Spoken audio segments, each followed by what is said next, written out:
Screen clean and tune-up. Nobody does it like this. Basically refurbishing your system. Lower energy bills, a longer AC life, and the famous no breakdown guarantee. New customers get this 2-hour service, $39. Normally hundreds of dollars. Book now. FixMyHome.com. A diamond is the oldest natural substance you will ever hold in your hand, created over 40 million years ago. There are very few items of true value in the world that fit in the palm of your hand, that also express our most powerful emotions. And that's why a natural diamond from Williams Jewelers is the natural expression of your love. I'm Michelle Williams. And I'm Bruce Williams. It's one of the most important purchases you will ever make. And you're counting on us to help you get it right. So come get hands-on with Denver's most beautiful natural loose diamonds. At Williams Jewelers, I still personally hand-select every natural diamond we sell, from the finest diamond cutters in the world, direct to you, all at the guaranteed best price in the state. Say, will you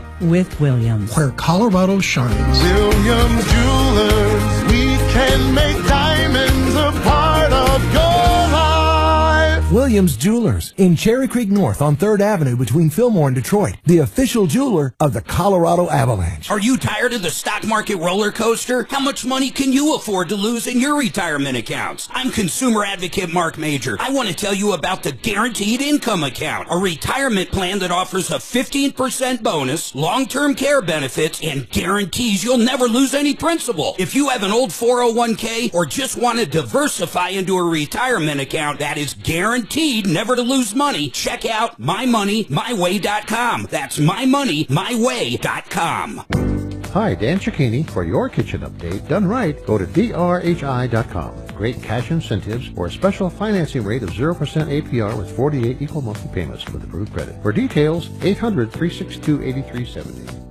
You ever try to find a real estate agent and end up with your neighbor's dog walker's cousin? Yeah, don't do that. Call Ashley Key with Liv Sotheby's International Realty. Ashley listens to this show and partners her business with Jeffco Kids First, so you know she shares your good taste and your values. She offers premier buyer and listing services like expert staging, pro photography, aerials, and twilight shots, backed by the global reach of the Liv Sotheby's brand. And if you're not in her area, she knows someone who is. Visit KeyFrontRangeHomes.com. May is Mental Health Month. If you're struggling with anxiety, depression, or addiction. From his old store, they made him a cake. Congratulations. That's way cool. Becoming store manager. Tommy says YouTube is up and running, Mark, so you're... It is. I just don't know about this camera angle and my depth. I'll look at it, girl. No problem. I got to help him find a house quick. Hey, Jeff. Hey, how you doing? Good. This one's going to be a tough one. Just finding something in this little town's going to be a bitch. I'm terrified for him to buy a house there because selling it's going to be just a nightmare. See, I don't think so. I think with a college, you can always rent it and have a rental income. Yeah, that's true. Grab some paper. There's a lot of shit there. There's no doubt there's a lot of shit homes. I mean, when you're looking at homes that are built in the late 1800s. No, it's, you got to be careful of course. Updated in the 70s. Yeah. But you see, my kid, when he moved back to New York, up by Albany. Oh, yeah. It was in Scotia. The whole neighborhood was 1890s, 1910. And yep. Yeah. So I was born up every level of recon and not, and yeah. No, it's nuts, man. Some areas are just so old. It's hard to believe in the middle of nowhere in Nebraska, though, that town existed. I don't even know what the fuck they did. Yeah. Oh, fur trade. That's exactly what they did. Okay, right along the river, yeah. Oh, I didn't think of that. There's a big river there, huh? The Platte runs through there, doesn't it? It must. I mean, because of fur trade, all those towns through the are river towns. They were all built on the rivers. That's how they got around.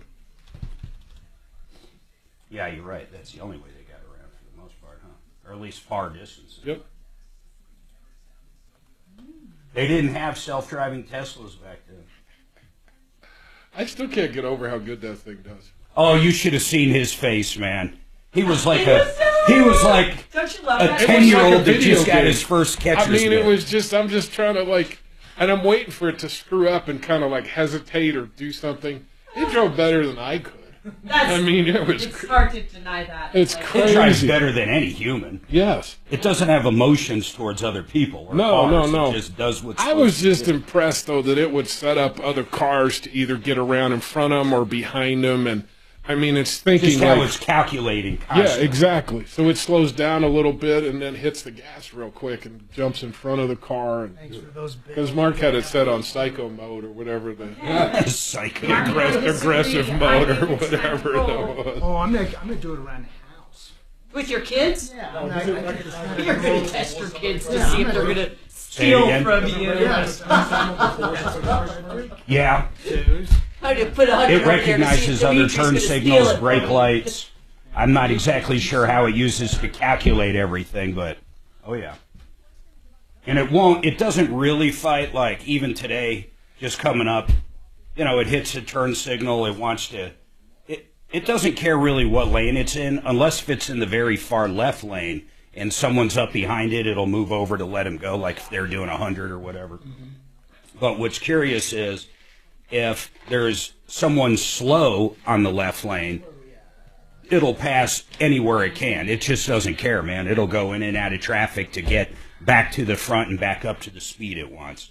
But sometimes, like when you go into the middle lane and two people are coming at the same time where you might collide like that, that happens, and it's always in its brain, it always backs off. It doesn't try to fight for that spot. That's one thing I wish was a little more aggressive. Dee's like, what's that? Flying to Shadron. So I got to get into Mark, what time do you have to leave today? We're going to split probably right around noon, as soon as Tom comes in. And then you hop over here. Okay. And he's doing a lot better this morning. Yeah, he texted me last night. Yeah. He soaked up some vitamins. A liter of saline. That's a lot. Now, I didn't say I told you so. Well, but I'm going to tell him I called told him you and he was like, well, I'll just get it done this weekend. I was like, No. Tommy, get a mobile place there today. Yeah, just do it. Yeah. Get yourself some hydration, poor guy. It's got to be hard, though. Really.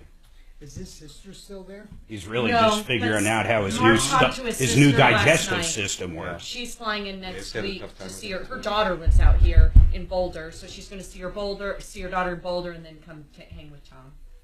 Is that Joan or? Ooh, 20 there's Joanne and Carol. So it's Joanne. Nice. Joanne and Vinny live in New York. Oh. Carol lives in Florida. Oh, okay. Well, that's good. They're coming back next week. Sweet. Oh, I'm going to send him that picture. Kim, do you have coffee, water, or? I have water. I'm good for now, yeah. Did you ever send me that pic? All between last Thursday and Sunday, all three of the sickened passengers, they traveled on Turkish Airlines Flight 201. Experts say unvaccinated... Hey, is this Terry Maraschino? Who the hell's on the line? ...really stressing that the vaccine does provide strong protection. That's Fox 31's Lisa D'Souza. Former incumbent Yadira Caraveo leads the Democratic primary for Colorado's 8th congressional district by a wide margin. A new poll shows her as the choice of 36% of Democratic primary voters. Other candidates are only in the single digits, but 39% are undecided. That's the latest. I'm Chad Bauer. Now, Impact Traffic. This report is sponsored by Verdict with Ted Cruz Podcast. Yeah, we've had a couple of problems out here. They did clear the accident northbound at Colfax. It backed up to about Downing, and now we're checking for another problem in those backups northbound. It looks like at Alameda. Center lane appears to be blocked with what appears to be an accident. Southbound 25 coming into downtown has been jamming, and we've had a stall on 6th Avenue westbound approaching Sheridan. It looked like it was in the right lane. It is backed up into the I-25 interchange. With traffic, I'm Jonathan Steele. I'm Ben Ferguson. And I'm Ted Cruz. The Democrats lied. The media lied. The cabinet lied. More and more facts are coming out about just how serious Joe Biden's mental decline was, how early it began, and how many people covered it up. So download Verdict with Ted Cruz podcast. The city. Las Vegas. Vegas, make some noise! The event. Our legendary iHeartRadio Music Festival. Presented by Capital One. Live. Welcome. One stage. 2 nights. The biggest stars in music return this September. To make history. The world's biggest artists are taking this stage. Stream live only on Hulu. I said, woo! Listen right here as the star-studded lineup is revealed. Tuesday morning at 6. Our home is the cradle of our family. That's why I recommend Zero Res. Carpets, tile and grout, hardwood, laminate, stone, upholstery, rugs, and air ducts. No harmful chemicals. Get 3 rooms at $119 and take $75 off duct cleaning. ZeroResDenver.com. 303-471-5150. 471-5150. Don't risk the chemicals and excessive water of those other guys. 303-471-5150. ZeroResDenver.com. Auto accident? Get the right lawyer on your side. Call Fuller.com. Bolts. Find a right one. It was a real eye-opening experience. If you find a good deal on one, grab it. But anytime I see a Forerunner on their website, I used to go, and by the time I would get there, like the same day, it's nothing but a skeleton.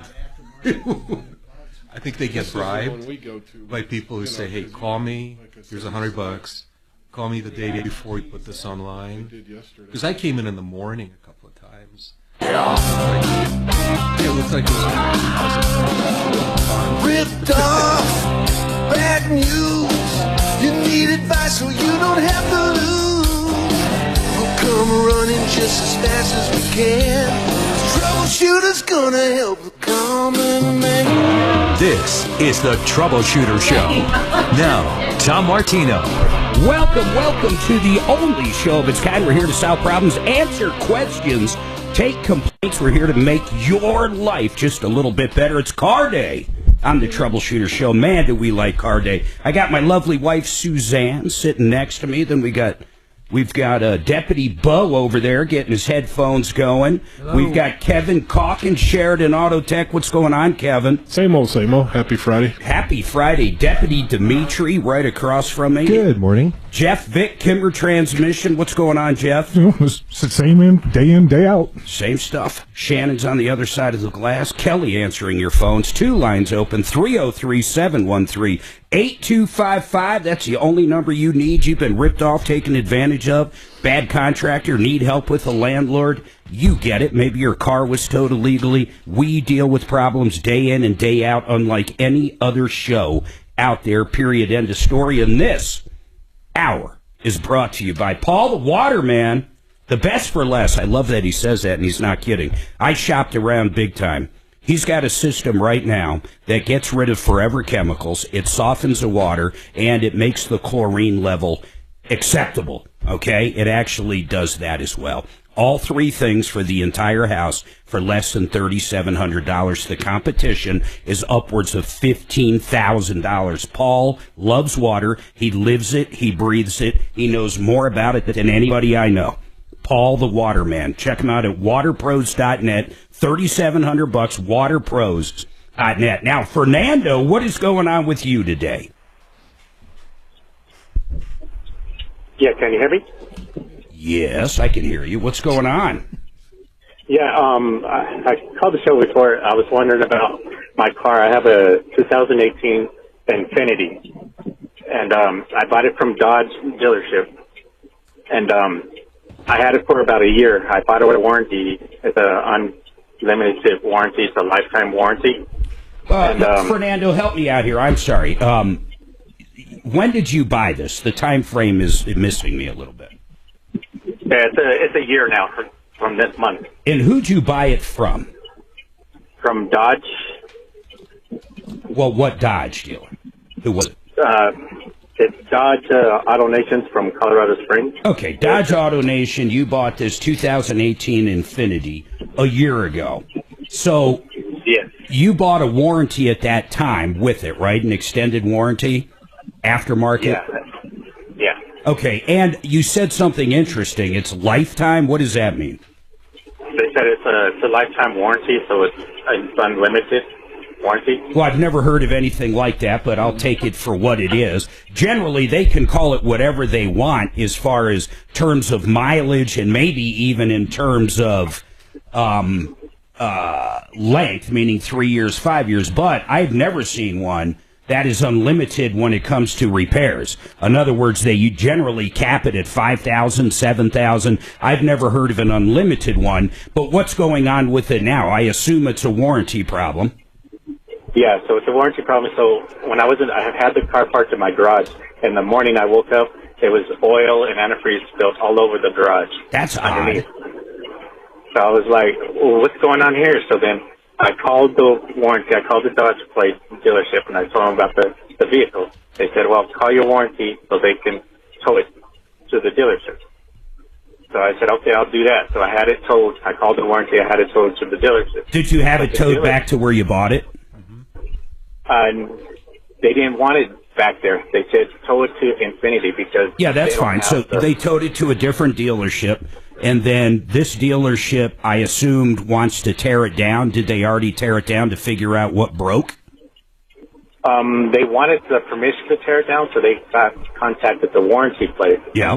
The warranty said they kind of denied it and said no, that they denied the tear down.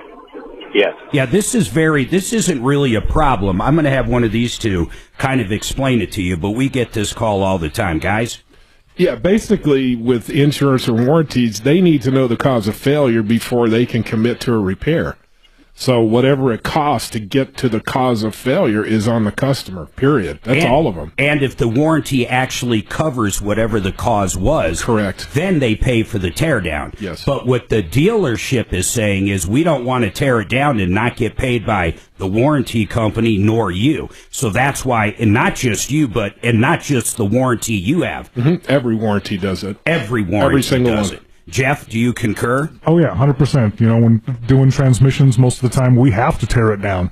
So it's a common place for us to, get authorization from the consumer and explain to them, just like you're saying here, that, hey, once they determine that you haven't been putting peanut shells down the dipstick, yeah, then, and this is a warrantable item, they will assume that responsibility, less any deductibles or things that may not be covered, sometimes things like fluids and filters. Hey, guys, give me an idea, and then I'll go back to you, Fernando. On a transmission teardown, just average job, Jeff, under a warranty situation like this, how much generally are you trying to get approval from? I do it differently than most transmission shops. The law says that you have to do at least what's called an RDI, which is remove, disassemble, and inspect. I don't like to set people up for unknowns, so I give them the full labor up front, that what it's going to take to round trip the job. Oh, if the warranty doesn't step up. Correct. And I let them know what lows and highs that they're going to have available in front of them. So, say it was $2,000 in labor, and you could be looking anywhere from $3,000 to $5,000 by the time the job's done. That way, in the event the warranty does not cover it, they're prepared. Yeah, they're prepared, and most people are going to go ahead and have it done. Most shops know what the problem is, or they have a very, very good idea. Yeah, because we're not going in blind like, gee, I wonder what this, Yeah. You have to prove it, but, I mean, you can pretty well tell the customer, you know what? I don't think you got a snowball's chance of getting this covered. So yeah, be prepared. Be prepared. Yeah. So Fernando, how much did they want you to guarantee on the teardown? Well, the teardown was 14. Okay, I mean that's probably about right there. I mean that sounds actually okay for a dealership. So what's going on here? Was that your main question? No. So my main question was, I knew this part about that, so I told them, yes, I'll pay for the teardown. Yep. So I went to the dealership, Dodge, and I asked them, and I told them about this. They said they weren't. I talked to the main manager at the Dodge, and he goes, no, really? He says, you don't even know what the problem is? I said, no, they haven't even diagnosed it or anything. And he says, you know what? I'm going to do a verbal thing with you and say, don't even worry about it. We'll cover that teardown for you. And I said, okay, then I'll pay for the cost of the vehicle. So I was like, okay, that's fair. That's an agreement between me and them. And so they said, so am I good for them to fix the vehicle then? So then I get to go ahead and tell them to go ahead and tear down and fix the vehicle. Wait. You're saying AutoNation Dodge, someone there told you that they're going to pay for it to get fixed if the warranty company doesn't? Yeah, they told me they would cover the teardown. Well, okay, the teardown, which I don't even get that part. That part's strange within itself. Is this a salesperson? Who's saying this to you? It was the manager at Dodge. Okay, well, let's move on a second. Hold on one second, Dimitri. So, where are we at now? Was the teardown done? Yeah, the car's fixed now. What was the failure point, and did the warranty cover it? No, they didn't cover it. It was the oil housing. So, the warranty you bought was powertrain only, and therefore it wasn't covered? Yes, exactly. Okay, and that's so when I purchased the vehicle, I told him, I said I wanted the best warranty. Well, so that's- none of that matters. I mean, you had plenty of time to look and see what was covered. I realize they might have misled you, but I'm saying whatever you purchased is in the paperwork, what's covered, what isn't. But you're not the only one that's gotten snookered like that. So I want to go to the next step, though. They did repair it, right? And how much was it total? What was the total bill? So now it's $3,500. So that's cheap as hell. The whole bill is only $3,500 to repair the engine? Yeah, so it's $3,580. Help me out here, Kevin. It's an oil filter housing, oil cooler housing. It's not the whole engine. No. Oh my God! So that's probably actually pretty expensive. It's a little on the high side, but it's not crazy. Infinity parts are expensive. So now, Fernando, are you saying you want them to cover the $1,400? Yeah, because that was their promise. Okay, hold on. I think I know exactly where he's going. Everybody hold tight. 303-713-8255. We've got 2 lines open. Would love to hear from you. Any problem you have. And Alexander, you'll be after Fernando. Everybody hold tight. That is expensive.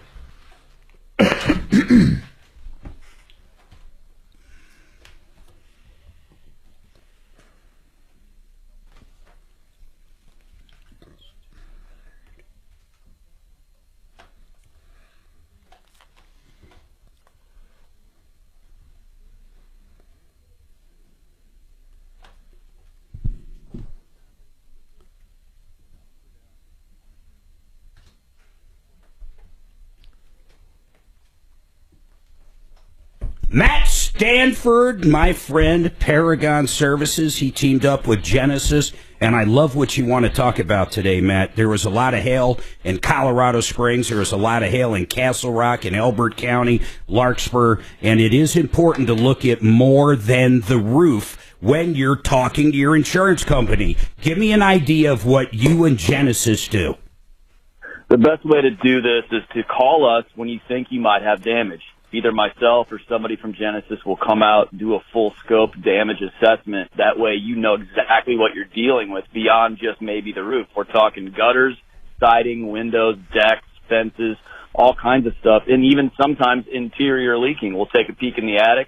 That way when you file a claim, and we'll help you through that, you know what we're going for. And that way they're not trying to pull a fast one on you and underpay or deny major components of your home or business. How many times does someone have roof damage and they only get their roof covered, and then they find out a few months later, because they call you or call Genesis, that they had siding or windows, decks? I mean, do insurance companies in general, when they come out and inspect a roof, I think they put their blinders on when it comes to windows and siding.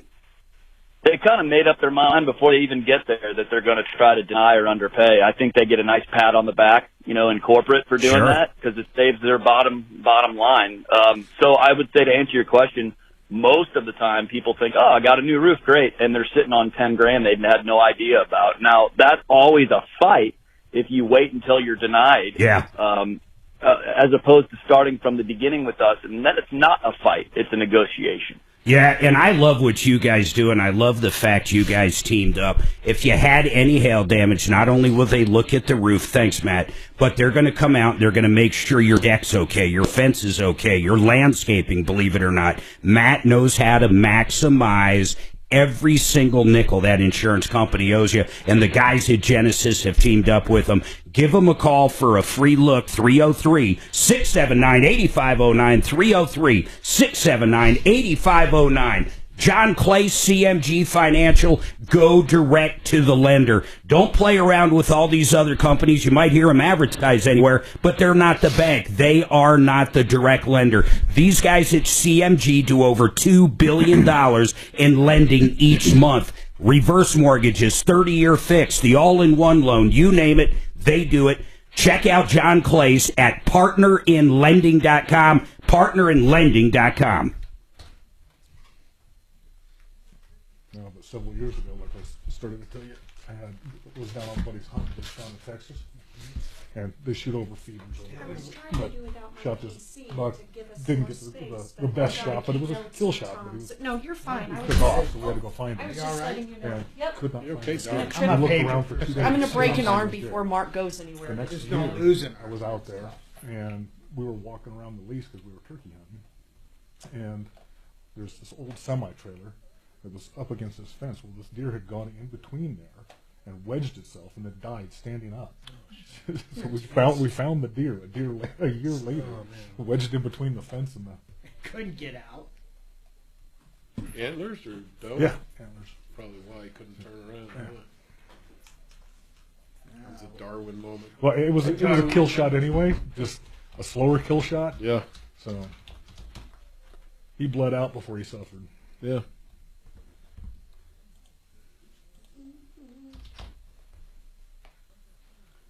I need Hannah's. I'm shocked I don't have Hannah's email. I'll get it for you. Well, it's just shocking I don't have it. It's crazy. Jeff, how did he bleed? How the hell do you spell Hannah? H-A-N-A or what? No, H-A-N-N-A-H. Yeah, well, because I had already shot it. Oh, you shot it? Yeah. I just don't have it. You just got away. Oh, it got away, and then it Yeah, we lost sight of it, and we couldn't find the blood trail, and so we searched for 2 days, searched all around the area. Figured that it must not have been a very good shot. Well, it was a decent enough shot. It wasn't the shot you want, but it was definitely a kill shot. WELLTOLD Productions. Got it. .com. It was a year when we found him after a year. Oh, I thought it was after a couple of. No, we searched for a couple days, and then the next season we were up turkey hunting, and we found him. That's a good story. A year later, you found him. I shot this a year ago. Standing up. Yep, was wedged. They go into that. All right, 303-713-8255, 303 Martino. Fernando's got a few things going on here. One, he bought a warranty that he thought would cover everything. The difference in warranties really quick. Pretty much, there's a lot of warranties here. I'll take Hyundai's. Hyundai's, when you buy a new one, you get 5 years, 60,000 miles. They call it bumper to bumper. If anything breaks, a door handle, a knob breaks, a radio breaks, an alternator breaks. I don't know about a belt, but anything that's a non-wearable part is covered. The powertrain warranty, and guys, please jump in and help me with this. It only covers the engine, and the engine is generally defined by, well, if you have a turbo, that's part of the engine. Not necessarily. You may have to have a turbo rider, but they define it, transient and engines, as internally lubricated parts. Got it. So things may be bolted to it, like this oil cooler. That's not in there. It's part of the engine, but it's not an internally lubricated part. But like a ring or a piston. Pistons, rings, or everything. a rod coming through the ass end. Exactly. How about like a head gasket? Some do, some don't. It's you got to read the warranty. Some warranties cover gaskets, some warranties do not. Meaning, if they do cover the engine, you might have to buy what we would call the installation kit. Yep. And that, or they'll cover leaks. We just fixed one that they covered all the leaks. Now, Fernando's part's interesting. Yes. He didn't want to have to guarantee the teardown at an Infinity dealership. When you have a warranty like this, the dealership has to tear the engine to figure out if it's a covered component, like we just talked about. But he went to where he bought it, and they said they would go ahead and cover the teardown if he got charged for it. I think where they're coming from, Fernando, and please explain if it's different, they're saying they would have covered it if you got charged for it and it was a covered part. But because it's not a covered part, they're not going to pay for it. Is that what they would tell us? It would sound sense, but I don't know if they would do that or not. But they promised me that they said that they would cover the teardown, because I could have took the car somewhere else and got it cheaper. Yeah, you could have brought it Sheridan Auto Tech for got it a lot cheaper, quite frankly. Yeah, quite honestly, that 1400 should have fixed that car. Yeah, I mean, you paid triple on that, but it's a 3-hour job with a $400 part. But that's not AutoNation. Yeah, I wonder why. Why did they? What does their receipt say? Out of curiosity, the Infinity dealer. Why was it $3,800? I haven't picked it up yet. I was supposed to go down there tomorrow. And I mean, what's the book time on it? Book times. It is the oil filter housing, is what I looked up. It's 3 hours.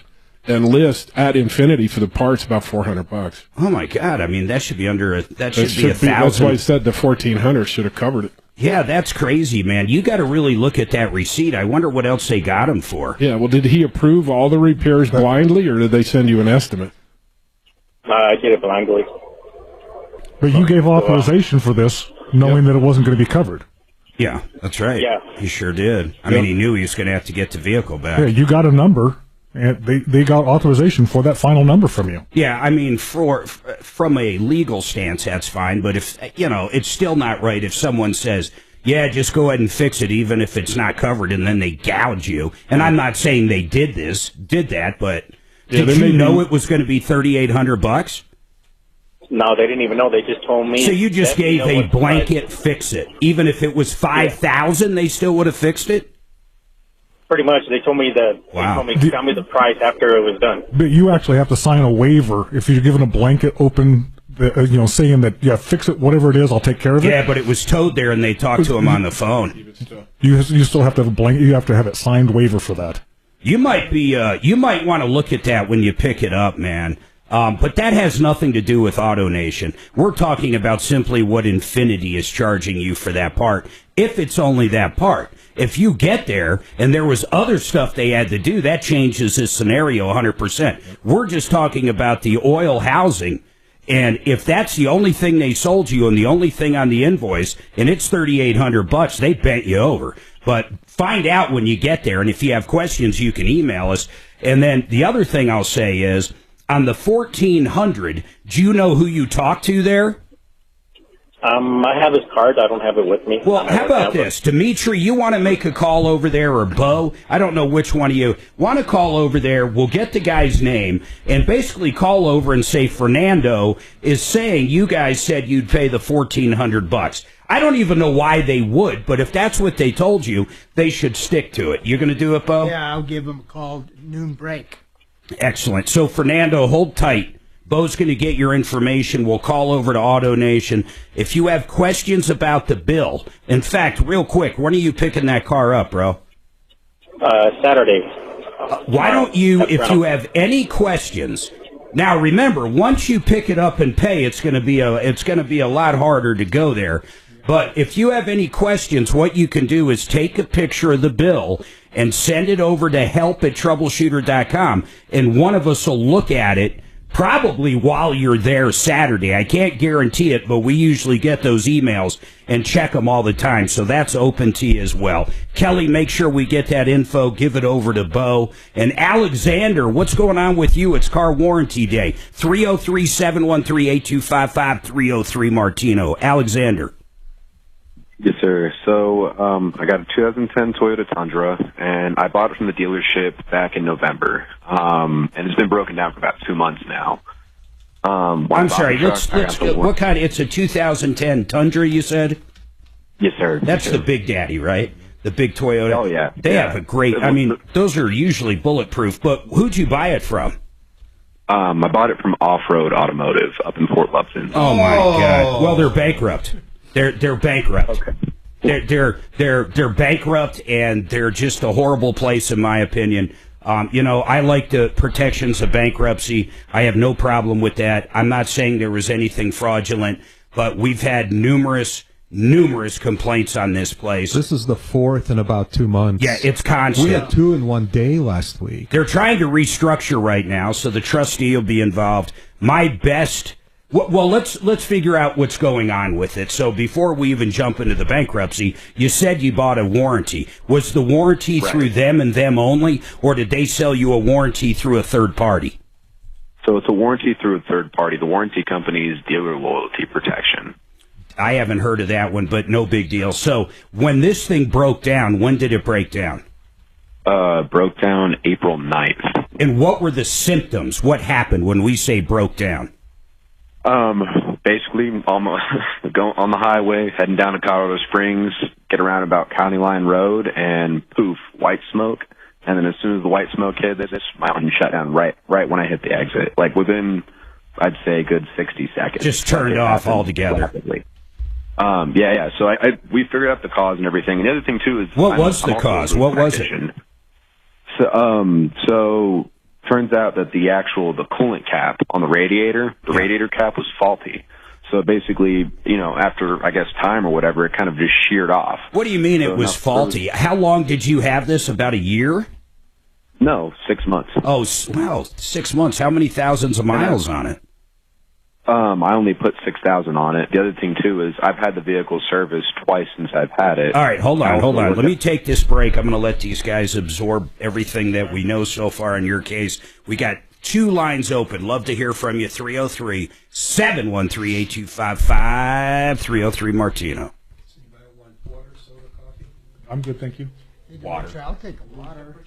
Yeah, please. I'll take room temperature. Yeah, thanks. No, thank you. What's the newest zero res? Should we update it? I'm reading the reviews of dealer loyalty on BBB. Horrible. 1.64 out of 50. Jesus. Yeah. They only take electronically, and when you try to send them an email, their mailbox is full and it rejects it.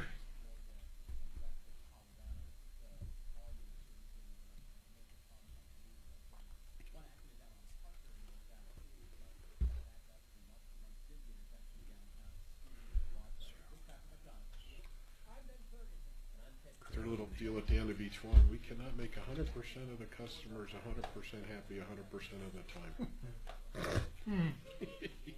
I'm going to put that on my website. There you go. That's Ravinas! I love these guys. Nick was out at our house not long ago. We bought some new sliding doors from them. They're just great people. And if you're looking for windows, check this out. Of course, free estimates on replacement. They'll come out and go over everything. But they're not beholden to one manufacturer. These guys represent 20 different manufacturers with 50 lines of windows. Their entry doors are beautiful as well. If you want to update the house, please give these guys a call. You're not going to regret it. 303-472-8462 or Grovinas.com. Now, let's talk about Zero Res. This is the last day or next to last day to book the May special. Listen to this. You get 3 rooms for $119, and then if you want to get their new air duct cleaning service, $75 off. You're not going to beat that. 3 areas or 3 rooms, $119 plus $75 off air duct cleaning if you want that. But these are the guys that use that super high alkaline, soft purified water. And by the way, that's one of the best cleaning agents in nature. The equipment gets all that dirt out, the hot water extraction. It's not going to be wet for the next day. These guys do it right. In fact, days later, those stains don't wick back up. They know how to clean carpet. They can also do grout cleaning, mattress cleaning, upholstery, duct cleaning. But it's the last day or next to last day for the special. You want to call them now. 303-471-5150, 303-471-5150, or ZeroResDenver.com. Thanks. Thanks, bro. I'm buying some this weekend. Oh. You're what? Gonna get some water and soda and whatnot for the office. I do not like cold water. Isn't that weird? You can't make this stuff up. Let's go microwave it. Yeah. Yeah, go pour it in the microwave. I don't know what it is about it. I never have. I like room temp. I don't like ice in a soft drink. I gotta have ice cold. Now, beer's a different story. I don't know how they do it in Germany. Fuck them. Yeah. Warm beer sucks. Sounds like. Yeah, and ice, if it's Coke, something like that, it's got to be ice cold. Oh, that's because you're cheap. You just want more Coke. Exactly. Like when I was buying it in the 80s, I don't want my Coke watered down. Exactly. AI fueling cheating crisis in America's schools. Hell, I would add straight A's if I had AI. Well, the professors are using it too. Oh, of course they are. The classes and stuff. Yeah, everybody is. What'd they expect? Wouldn't you? Hell yeah. I use it now. Tom's like, I can always tell when you run your fucking emails through AI. Not quite the same enunciation. It changes, and diction. Addiction. Completely changes. Yep. You don't use that word, you son of a bitch. I've never heard you say that. I don't even know what that word means. Yeah. Right, don't you? You can't spell it, nor do you know the definition of it.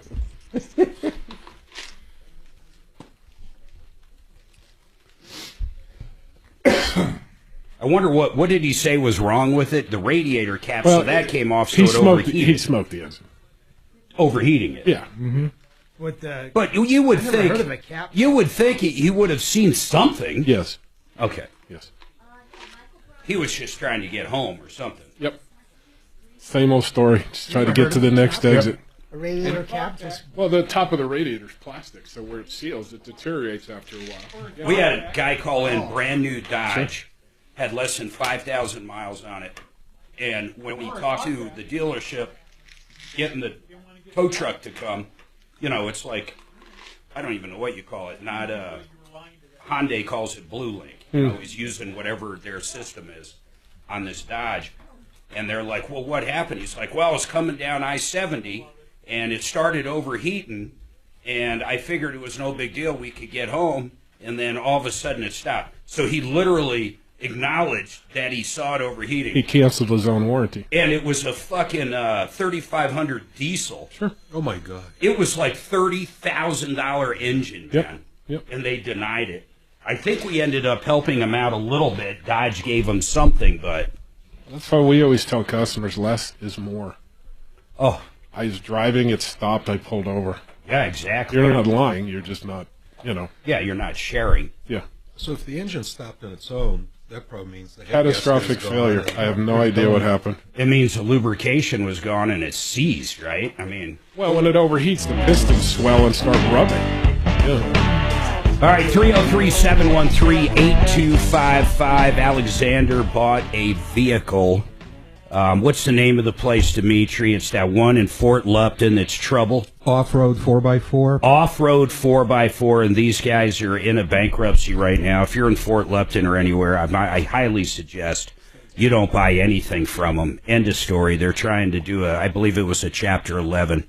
They want to restructure the debt. The problem is not just them, but most Chapter 11s, most companies never emerge out. It's just a fact of life. In fact, I would say well over 75% out. I don't know the true stats. It could even be in the 90s, to be quite frank. But even prior to them filing, we were starting to get calls on them. What was the last one you got on them, D? Oh, well, we had 2 calls last week. Just last week. In fact, they might have been back-to-back. Yeah, same day. Yeah. And then the previous one was a few months ago about some pickup truck and the catalytic converters went out. You handled that call. And the thing is, they all come down to the same thing. I mean, they're junk cars. In my opinion, they sold junk cars. I mean, what are the odds of getting so many junky calls about the same little dealer in a faraway place? It's in my opinion, they're just a horrible company, always were, and I hope the Chapter 11 runs its way very quickly and it converts to a 7 and we never hear the name again, but I have a feeling we're going to hear this name for a while. So on this Tundra, though, let's talk about the warranty that they sold you on it. We know you were driving down the road. It started overheating. Basically, you saw white smoke. You pulled over. And by this time, the engine just stopped. Right, Alexander? Yeah. There's a few things you said, and I don't say this to beat you up. I say this for people listening when dealing with a warranty company. First of all, in reality, a 2010 Tundra, guys, what kind of signs would he say that it's overheating? It doesn't just, maybe it does, I could be wrong, but I would guess it just doesn't spit out white smoke and all of a sudden the engine stops without the temperature gauge, the check engine light, without something. How does that look? And did you see any of that stuff come on, Alexander? Yeah, so the check engine light threw. And like I said, it happened within probably about 2 minutes. I was also hauling too when it happened. Oh, so wow. I had 2 motorcycles in the bed of my truck. Got it. So that was also a contributing factor to it. But yeah, the engine light popped on. So that pops on, then about a minute later, the white smoke or whatever's going on. Yep.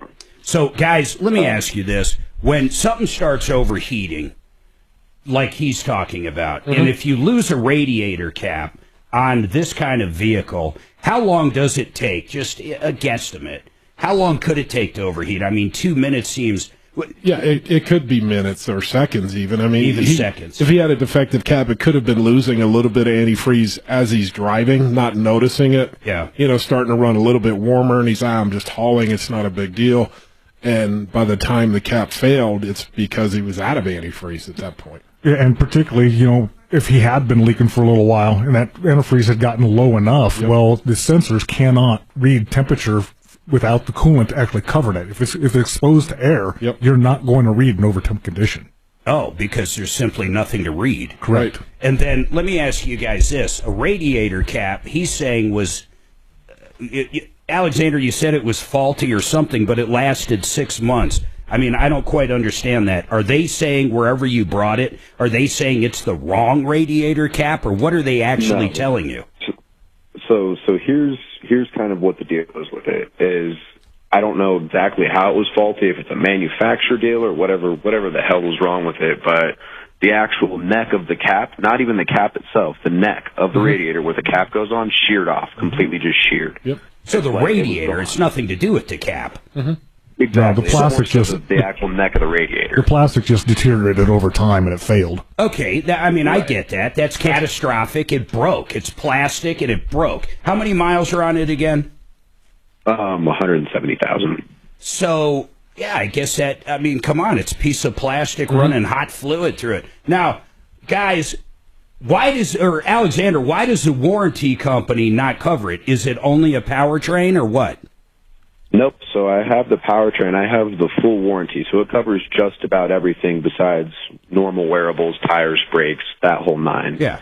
What they're trying to say is that the failure was due to negligence, that the oil levels were too high and the coolant levels were too low. But to counter that, I had the truck serviced 2,000 miles before that at the shop that I work at, where we did the oil change. We put the exact amount of oil in that's supposed to go in the vehicle. The coolant levels. And you have that receipt? I have all the documentation for it, and there's also video footage of what that was at before the truck broke down. So what do they say after you sent them all this? Basically, they're still denying it for that reason, and the biggest reason why, the shop that I have it at, they've kind of told me the same reason of why they think they're denying it, but the repair, it needs a new engine now. How much are we talking? $12,000. $12,000. See, small claims is a great option here. To go after that warranty company. There's nothing you're going to do with the dealer. They're just done. They're cooked. Kevin, you were reading some stuff from the Better Business Bureau, and let me tell you something about the BBB. I personally think they're horrible. It's a good reference point, but here's why. We had a guy, Don Eiley. He was an accountant, worked for small businesses, stole $12 million from different small businesses around Denver, and he still had what's their highest rating? 4-star? 5-star? Well, A+. A+. Yeah. He still had an A+ with the BBB while he was doing time in federal prison until we started talking about it all the time on the air. Then all of a sudden he got removed from the BBB. Yep. I just have very little respect there. If I hear of somebody on our referral list that is starting to be a little strange to me, I remove them pretty much instantly, especially if I talk to them and I'm still not happy. I'd never remove anybody without getting their side, don't get me wrong. But it was absolutely insane, a guy in federal prison. But what did you find? What I get, their motto, we were joking, we're going to copy it. We can't get 100% of people 100% happy 100% of the time. That's what they That's their motto. That's incredible. Yeah. How many complaints, what rating? Out of 50 complaints, they have a 1.5 rating. 50 complaints is ridiculous. The last 15 were all 1-star complaints. Here's what I would highly suggest on this. I think all they're doing is throwing crap to see what sticks on the wall, and they don't think most people are going to fight it. Dimitri, I think this is perfect for you. I don't know if you're going to get through to this company, but maybe just plain everyday advice for maybe Randy, taking them to small claims. Now, the bad part is, Randy, it's only going to be $7,500 out of a $12,000 repair.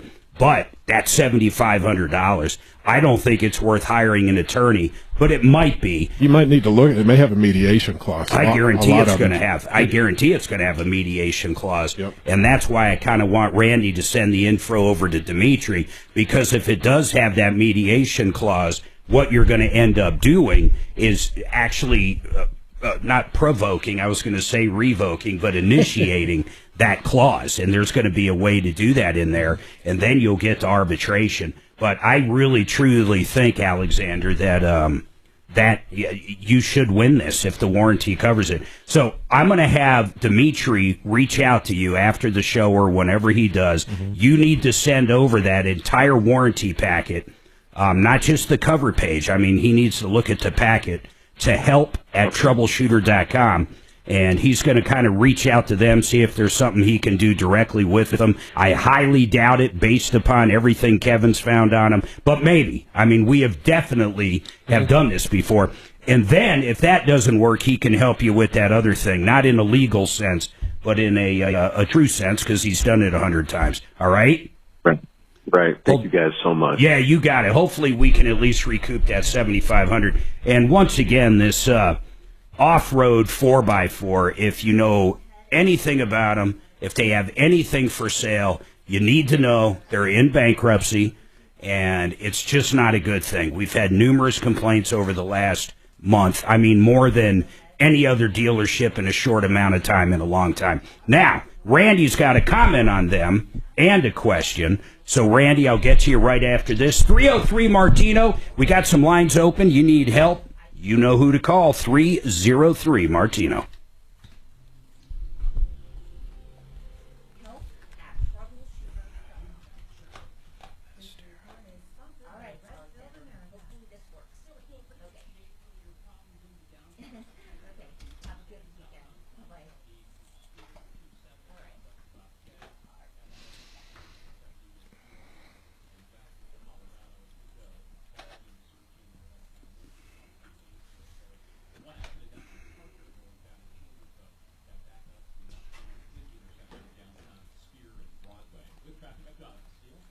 This week on Red Pilled America, we're celebrating Gilbert Brickman and Scott Adams. Let's find the story behind his most controversial prediction. Listen to Red Pilled America on the iHeartRadio app. That's Red Pilled America, the Storytime Show. You know, I want to tell you about Retirement Planning Center of the Rockies. They do more than try to just sell you different products for your retirement, maybe annuities or long-term health. They do, of course, they do all that. They talk about your retirement, your cash flow, what you're going to need, what kind of life you want after you retire. But they also do a deep dive. They call it the 5 pillars. They talk about the income. They talk about the investments. They talk about health care. They talk about taxes. And then the legacy. The legacy is an important part. Maybe you're a small business owner and you want your kids to take it over. They can help that kind of transition.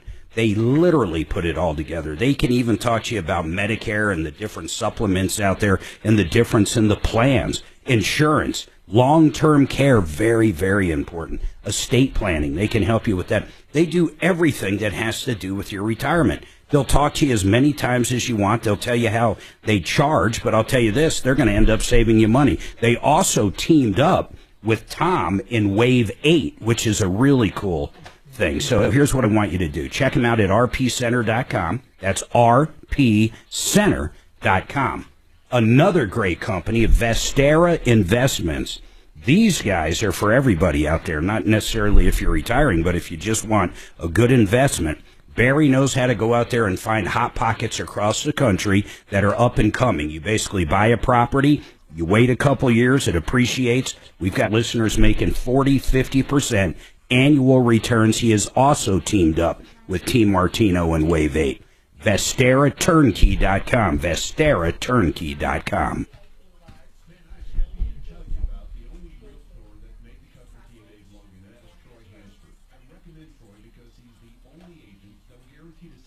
Okay, I did do.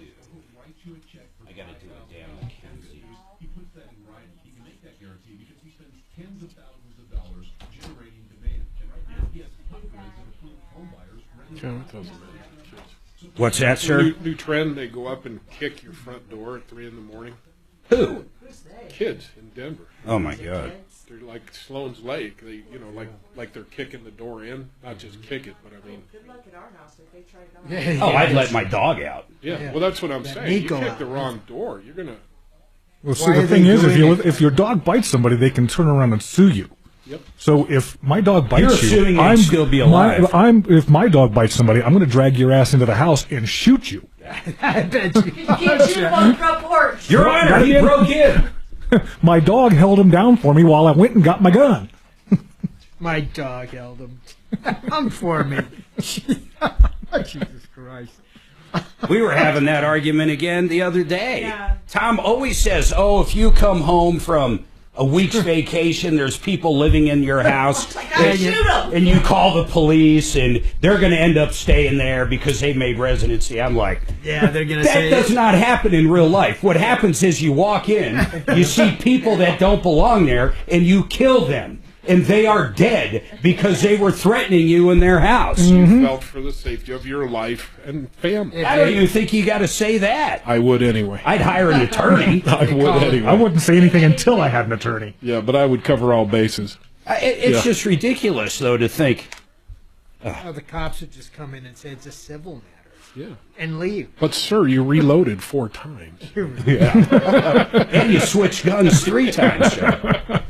We've never seen anybody shot by a 12 gauge, a 12, a 9mm, and a 357. Yeah, that one was getting hot. I had to put it down. And was it necessary to shoot him 84 times, sir? Well, it ran out of bullets. He kept twitching. He kept twitching, yeah.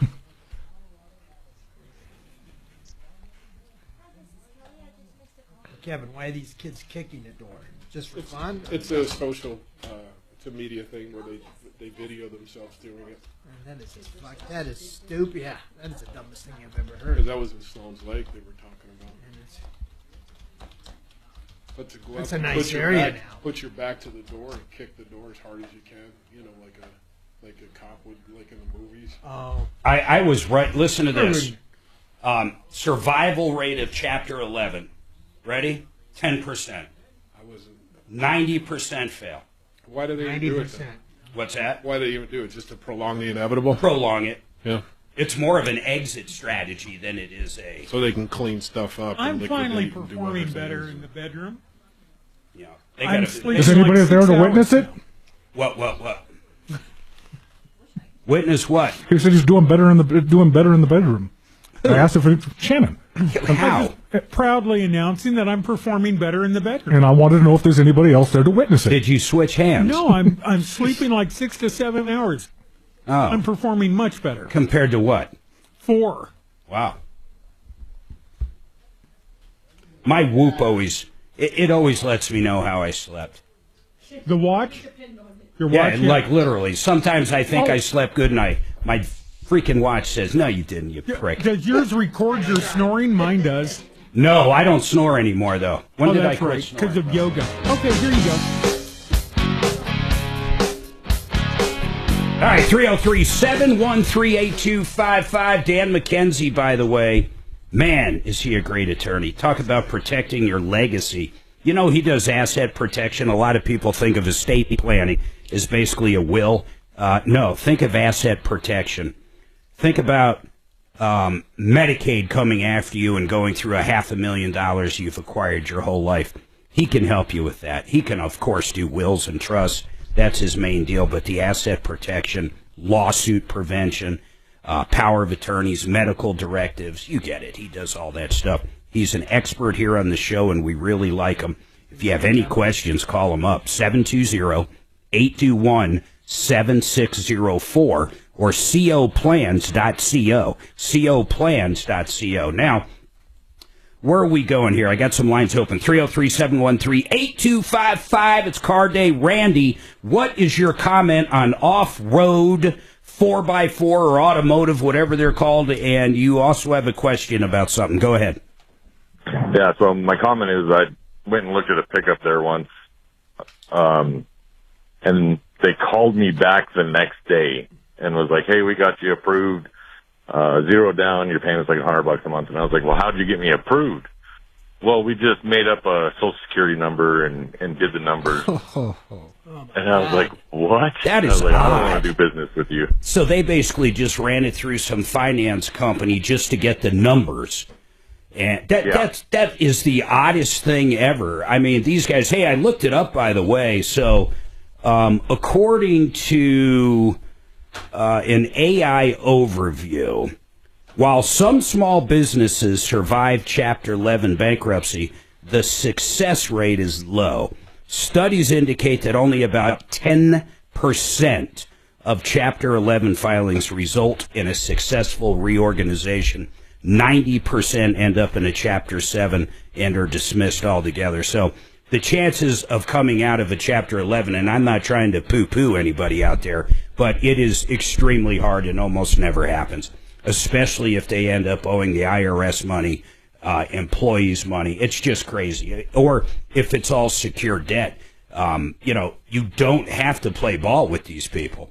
In fact, you don't have to say, okay, we're going to go ahead and knock your debt down. Usually the vendors will do that because they want something instead of nothing. But in general, they just can't do it. Randy, it says you got another question as well. What is it? Yeah, so I'm renting, and last week my water heater started leaking, and I called the landlord, and they sent a plumber out. The plumber showed up, took a picture, and left. So it's been leaking for 10 days. We don't have no hot water. It's still leaking? Or, I mean, is it shut off so it's not leaking anymore? Yeah, it's leaking all the water It out. probably needs a new one. So when you call it up, do you have a management company or a direct connection to the landlord? What kind of place is it? It's a house. Okay. So is it a management company?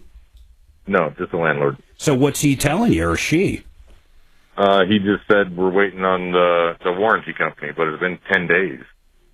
And, like, the floor's all warped because we didn't know it. It started leaking in the middle of the night. Yeah. And we woke up, and the floor's all warped. The water ran into our bathroom. Like, it's getting pretty bad. But that's all done. It's not right now. The main problem is you just simply don't have hot water. What kind of hardwood is it? Like oak, or you don't know? It's just laminate. Oh, okay. That's probably destroyed then. I was going to say some wood. It's pretty remarkable. I've seen wood that gets kind of crazy, man, from flooding, and then like 3 months later, you can barely tell. I mean, it like regains its shape or whatever. I don't mind having one of the guys call over.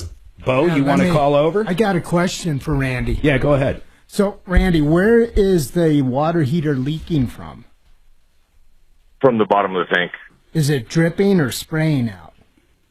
It's spraying. Whenever there's pressure on it, it's spraying. But with the it's probably rotted, right? Yeah, the bottom of the tank has sediment in it. It needs to be replaced right away. So I'm happy to call over to your management company because that sounds like... Is it the landlord? Yeah. You want to do that, Randy? Yeah. I don't see any harm in it. It's not like we're going to threaten him or anything. We're just going to say, hey, Well, he's been really nice. I was just wondering, like, how long can they make us go with no hot water? You got to stay on them. How long? Well, hot water is a necessity. But here's the question: do you want out of the lease? You probably don't. Hold on, you bring up an interesting question, and I've got some thoughts on it. Everybody, hold tight. 303-713-8255. We got 3 hours coming up. 303 Martino. Get those calls in right now. We'll see you in a sec.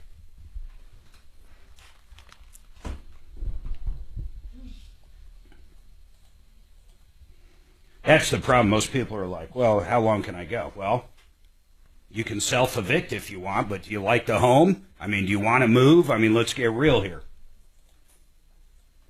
I'd be pretty pissed 10 days. Yeah. Without a hot shower would be that's fucking pushing it.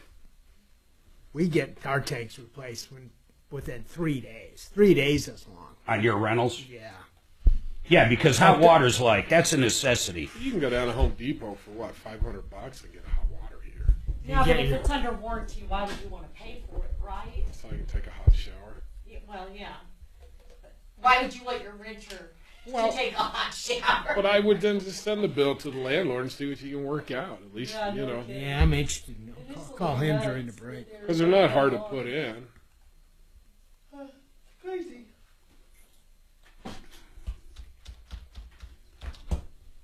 So, Suze, do you guys have a guest coming in Tuesday? Yes. We do. In fact, Tuesday we have 3 guests, and I'm going to be axing Chopper and Dollar Coming. Chopper, in case you're listening, don't plan to come in Tuesday. He'll like that. When I rented a house years ago, I used to fix everything, and the landlord ashamed her of never raising my rent. I had the same thing. Yeah.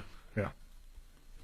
She's like, is everything okay? I said, yeah, I just replaced the hot water heater. Hope you don't Yeah, mind. and she won't raise the rent on you. Yeah. I had a few tenants like that. I loved them. And they'd bring me the receipts for what they did, and I was happy to pay for it. I never asked for it. I just sent it to her just so she had records. I always ask for permission to do it. Yeah. And then he'd just say, yeah, just let me know what you put into it. Take it off the rent. I got some for you guys. Yeah, because I had a sump pump that wouldn't shut off. I kept hearing this noise in the basement. It's like, what the hell is that? The pump wouldn't stop.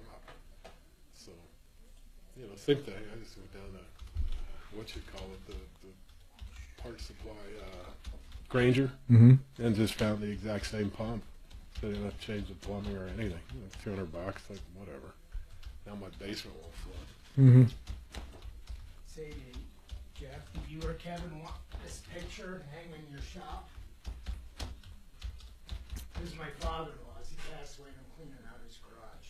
Oh, wow. It's really nice. It's 6 out of 100. So, yeah, I'll hang it up. Okay. All right. It's yours. I don't have any. What is that, a Mustang? No, It's a Fiat 500. A Fiat. So I get the damn Tesla. Can't you tell it's red? It looks like yours. I had this guy, this pizza guy, man. He's still around everywhere. So he was right near our Crestline store years ago, and we did a bunch of work on 2 or 3 of his cars, and he owed us a bunch of money. And he had a little Fiat, old school, like, 1960 Fiat, like right from fucking Italy. Tiny, like way smaller than the Fiats here. And we couldn't get him to pay. So me and 4 techs went over right in front of his pizza place, and we fucking picked up his Fiat and put it in the back of an F-150 and fucking took it. Just literally took it and hid it in our mountain house. And, he bitched and moaned and everything. We were like, until you pay us, you're not getting back. So years go by, and basically we end up just selling the Fiat to somebody. And Suzanne and I are going through Parker one day, and we stop at this Italian restaurant, and we're sitting there. You wouldn't even show your face. We're no, you're talking about the restaurant. Never mind. We're sitting in the booth, and this fucking guy comes out, and he's looking at me, and I'm looking at him. You look at stuff. He's the fucking Fiat guy, man, and he's the owner of this restaurant. I said, we're getting the fuck out of here. There's no way I'm eating after that eye connection I just got. My brother owns the place, the little pizza place Armando's. in Stro Ranch. Yep. So now, if we want pizza there, Mark just doesn't show his face. I won't go there. You go in there and get that for us. They own like 5 restaurants around town, but the one that got me was that one in Parker. We're sitting there, and the waitress and everything's already done, and this fucking guy comes out, and I'm like, oh my God, Did that's you already place the Armando. order? I don't remember if we placed the order, but it didn't matter, Bo. We got the fuck out of there. Hellcat Mark says, I was like, what do you love about Shadron? He's like, the state park and the fur trade museum. In case you need something to do, you can hit the fur trade museum. That'd be kind of interesting to see how they. Oh, yes. Fur trading? Says the guy who goes to the national law conventions. Hey, I can't. Jesus Christ. I can't get any trouble. I'm going to go to the clock convention, then the fur trade museum. Oh, hardy har har. We do have iced tea. Then I need a nap. Yeah. No. Who is it? What is it? He's online too. He thought he was overcharged for citing. Oh, God. No, to leave his info, and I'll send it over to Mark. All right. But no. Overcharged on citing. I mean, Mark has a submarine clock. They give you a bid. Mark has a submarine clock from like the 40s. Oh, I saw that. I do too. Tell him to email help too, and then send it to me. I have one too. Do you? So I want to send a picture, see if it's the same. Okay, I'll send a picture of his the next time I think of it. And I talked to that clock guy yesterday. Oh, my Marie. Was it riveting? No, it was. He made me late for dinner. He was on. I said I got to go to my kids after dinner. Well, let me tell you how I acquired this thing. I got this before I could tell time, and I said I got the message. Then you still wouldn't send me any information, but I did figure it out what it was. Is it worth anything? You know what? It's actually. I'll send you a picture. It's a gorgeous watch. I It's also- worth I around need to 30 tell you grand. this. I got this But he- email. Does he want to sell it or what? He does, but he wouldn't even give me the description. I had to figure it out. He doesn't want to meet with anybody. He's a nut. He's a nut. Yeah, okay. I was going to tell Kelly, don't let him back on the air. I won't send him to the clock meeting. I'll get kicked out. I'm going to send this to your email to look at. Making fun of the clock. He said I don't belong to the carburetor club.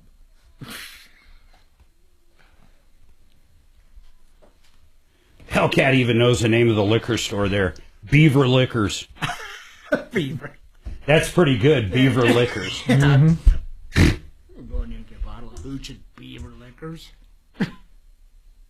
Okay, JR from the road. I'll Get try to some ask Seagrams. for That can't be a real liquor store. I gotta look it up. You find that little fishy? You find that little fishy, Mark? It's next to the Fur Trading Museum. Beaver Liquors. It's in Avon, Colorado. Oh, okay. I saw it shatter on. Yeah, look at that. Avon, Colorado's Beaver Liquor. Check in there next time. Check in. Yeah. Kind of beaver beer. What's the other one? Liquor in the front. Poker in the rear. Poker in the rear. I like that one. There was some strip club, someone told me in Denver, where like, if you, or I think it was Denver, if you walk in the front, it was topless, and you could order beer. And then if you went through another door, you'd be in like a separate business in the same building. You couldn't have a beer, but it was fully nude. Does that even make sense? Mm-hmm. It makes sense. Troubleshooter's gonna help the common man. This is the Troubleshooter Show. Now, Tom Martino. Welcome, my friends, to the only show of its kind. We're here to recoup stolen money from you. Maybe a bad contractor took money and never showed up. Maybe a bad car deal, a bad warranty, which we have dealt with numerous times today. We've been talking a little bit about off-road 4x4 or automotive in Fort Lupton there in Chapter 11. We've had a lot of calls, a lot of complaints in the last month on these guys. And we've got a couple cases brewing. Hopefully we get a turnout today. I do got some lines open, 303-713-8255. We'd love to hear from you. It's car day. Any car questions? Jeff Vick is here. I have got Kevin Culkin here. I've got Suzanne's here, Deputy Bo, Deputy Dimitri, Kelly. The whole gang is here to help you out. In fact, to the tune of over $300 million so far. Cash, merchandise, exchanges, refunds, you get the idea. Now, Randy called in, and Randy is a tenant at a house, and he has not had hot water for 10 days, and his question is, how long is too long? Well, Randy, at this point, you could probably start evicting yourself properly if you wanted to, but that's really where I want to go on this. I mean, you probably like the house, and it's not worth moving over this if it's going to be fixed fairly quick, right? Randy? I might not have him up. Kelly, tell me if he comes back up. We can still talk about it in general. Bo, how many rentals do you have? I have... you got quite a few. Yeah, I have 7 single-family homes. And then when you have an issue with them, and let's say a water heater, over the years, you've had rentals long enough, I guarantee you've had them, water heaters go out. What is an acceptable time as you as a landlord? What are your thoughts on it? I think when someone has no hot water, even in a small apartment building, that is a necessity. You have to get right on it. I normally will get someone a tank installed within 2-3 days max. Well, when you can't take a hot shower, it sucks. When you can't clean your clothes or your dishes properly, it sucks. 10 days is way too long. In fact, I wish he was still on. because I would have you call over landlord to landlord and see if you can't figure it out. And look at the landlord is losing a lot of money with the damage the water heater's causing by destroying Well, the he said floor. it was all shut off now. That damage is hopefully done. Yeah, Randy, call back. I'll talk to your landlord. And his real question was, how long is too long? And that's a very interesting question, because with water and, say, heat and different things like that, you could basically do a self-help eviction. And what that means is you can get yourself out of the current lease without any negative ramifications. In other words, they can't put it on your rental record as anything bad. You just do it properly. They have to give back your deposit. You can do everything like that. The problem with that is usually it's not worth it, because you've got to go out, you've got to find a new place, you got to move, you got to do whatever there is. Did you ever have anybody, Bo, out of curiosity, do that to you? No, because I'm a good landlord. Yeah. I take care of the tenants, and when they have an issue, I don't want anything to escalate where they end up calling the city and they're paying your rent, they're paying your mortgage, they're like a customer. You got to take a tenant to me is like a customer. Did you get screwed over during COVID at all? No, I was very fortunate. Been through a couple of evictions in my time, but nothing through. What's the worst eviction? Did they wreck the place too? I'm just curious from a landlord's. One person, in fact, I'm going to mediation next week on it. It happened about a year ago. She was a hoarder, and I had to do the eviction. I had to get the sheriff out, and the sheriff. He literally had to escort her out. Yes. She waited to that point. And she was knowing the sheriff was coming? It was like Kevin's situation. She had a sign going up and down the street saying how bad we were and how unfair. But what happened, the sheriff only gave us like an hour and a half to move her out, and she had so much stuff. I had to get 2 roll-off dumpsters. And it ended up costing me approximately $15,000 when it was all said and done. So you're going after her for that $15K? Yes, it's been going. The case is going to mediation. This happened about a year and a half ago. I'm going to mediation. Was it nasty hoarding? It was just boxes of stuff. It wasn't like dirty or nasty, but it was just stuff piled up to the ceiling. I had to hire. We started out with 2 guys. We ended up with 6 guys. That's insane. Suzanne and I helped this lady move that turned out to be the strangest hoarder I've ever seen. What was her name, Suzanne? God, I can't think of that name either. When it comes to me, it'll hit me. It still gives me the heebie-jeebies. But all she would hoard was new stuff. So she had 1 guest room in this apartment fully filled up, fully to the ceiling, of brand new stuff dating way back to even Montgomery Ward's. She would have pleather purses that were marked down to $2 all over the place, stacked to the ceiling. I have never seen so much junk in my life. And she turned out to be a nightmare. She ended up saying that one of our friends that helped us help her move, Daphne, was like stealing some of her stuff. We weren't stealing it. We were throwing away the crap that wouldn't fit in her new place. Her new place was only a single bedroom. When I checked the mail for her, she had a bunch of checks for... What the hell were those checks for? I think they were from Uncle Sam. So yeah, they were like, I don't know. She was just trying to say you were breaking a federal law messing with her mail. Yeah, she told me I was breaking a federal law looking through her mail. The woman just went completely psycho when her $2 pleather purse ended up in the trash can. She came unglued at all of us. I've never had a situation where we tried to help people like that. Have you guys ever helped somebody out that couldn't afford like a car repair? I know you have, but then it turns like into a nightmare. Yeah, you own the car, so a month later they're back for more and more. And the one lady actually brought her son's car in to see if we could help him and help him out. We helped her out, and then it's something you don't want to get started. Oh, it's crazy, man. I mean, a nightmare tenant like you were talking about, Bo. I feel bad for you, man. That sucks. I wonder if she even has the $15,000. Well, when she did the lease, my sister had her daughter co-sign on the lease. So we're actually going after the cosigner. Oh, good, because they probably have the money. They have the money. All right.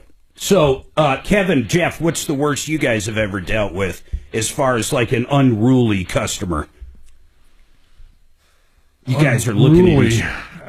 I mean, you always get those ones that. Did you ever have anybody threaten you? Oh yeah, I definitely. I had somebody that threatened he was going to come over, he was going to shoot me and then blow up the shop.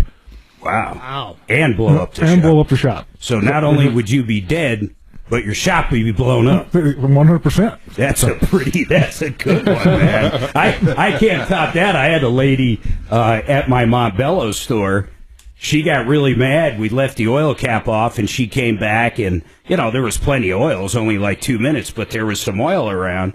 And so I got her a new cap, put it on, and I said, bring it over to that car wash. They'll steam clean it. It'll be like new. And she's like, no, I want that oil change for free, and I want this and that. And she had this whole list. I said, the only thing you're getting for free is bring it over to that car wash, and they'll steam clean it for you, and I'll pay for that. I'm not going to refund this and pay you and do this. You guys are nuts. She goes, I'm going to go. She says, okay, I'll see you in a few minutes. I'm going to go get my brother. And I'm like, yeah, whatever. Sure enough, man, she came back probably 45 minutes later with two big dudes, man. And they came in, and I was like, I'm not playing. I literally put our phone on speakerphone and dialed 911. Yep. And those two took off. They're like, whoa, we don't want any trouble. We got to go. And they all ran. Probably had warrants out on them. But they didn't threaten to blow me up. Kevin, how about you? I think the worst I had, there was a cell phone was missing out of a car that was in our parking lot for 2 weeks. And they thought you guys took it? And exactly. Since it's not there, we must have taken it. Of course. Why would I take what am I going to do with somebody else's cell phone? Yeah, you can. I mean, really, these days. Yeah, it's an iPhone. It's locked. There's nothing you can do with it. So, the guy was trying to get me, I think, to escalate it. Because every time I try to walk away from him, he'd step in front of me. Can you picture Kevin escalating a circumstance? I can't picture it. He got me close. Did he really? Well, he kept blocking my path, and I was like, buddy, you got to go. Yeah, that's a little different. And I turn around, and he's just trying to impeding your movement. He's trying to get me to make contact. Oof. And I was trying really hard not to. So the same thing, I put speakerphone on and dialed 911. Yeah. And he's standing right there the whole time. He never left. He's still, wow. Yeah, so they came out, threw him out, 86th him, I guess. He can't come back on the property and the whole bit. But, yeah, he was completely insane over his son's cell phone. I mean, how many kids leave a cell phone in the car for 2 weeks anyway? We've had, most of the unruly customers, I don't know, there really isn't a lot of problem childs in the world. If you think of how many people walk through your door in any retail business. But it's how you handle it, too. Don't let it get there. Yeah, some of them you can diffuse, but some you can't. I think 99% of them, I give you that. Let them vent, get it out, agree with them, disagree, whatever you're going to do, but it's all in how you handle it. No, it is true. You've got to de-escalate it as best you can. Understand why they're frustrated. There's circumstances, though, that they're pretty hard to deal with. I mean, there really are. This wasn't really an unruly one, but I was out of town, and my store manager for one of my computer stores, the one in Parker, this is going back to probably like 2002. We had a computer come in, and he was getting an upgrade, and we had to transfer the data from one hard drive to the other. And we have certain programs that do this, depending on what the data is. Are you doing an exact replica, or are you just copying a file, whatever? So he's transferring over some files, man, and this guy had child porn on there. Oh. Yeah, it was crazy, man. And basically, we ended up getting the cops involved. So once again, this isn't an unruly customer, but in hindsight, I always wondered, there's so many different things to think about in a situation like that. One, I wasn't there. I was the owner. I should have got that phone call from my employee, but it really wasn't his fault. We were in Mexico, and this is back when, you simply weren't going to call us. So he ends up calling the police, and you guys tell me your thoughts on this. And the police get involved. They take the guy's computer. Of course, the guy's upset, but he's way more upset that he's facing some serious stuff at this point. But Mike at the time had, well, he still has a younger sister, but at the time his sister was like 10 or 12 or 11 or whatever age. So, I mean, it really hit home with him. Yeah, he's seen his sister in those images. Yeah, exactly. So, I started thinking, though, it's like, how does that look for a data center? How does it look on me as the owner of a computer store?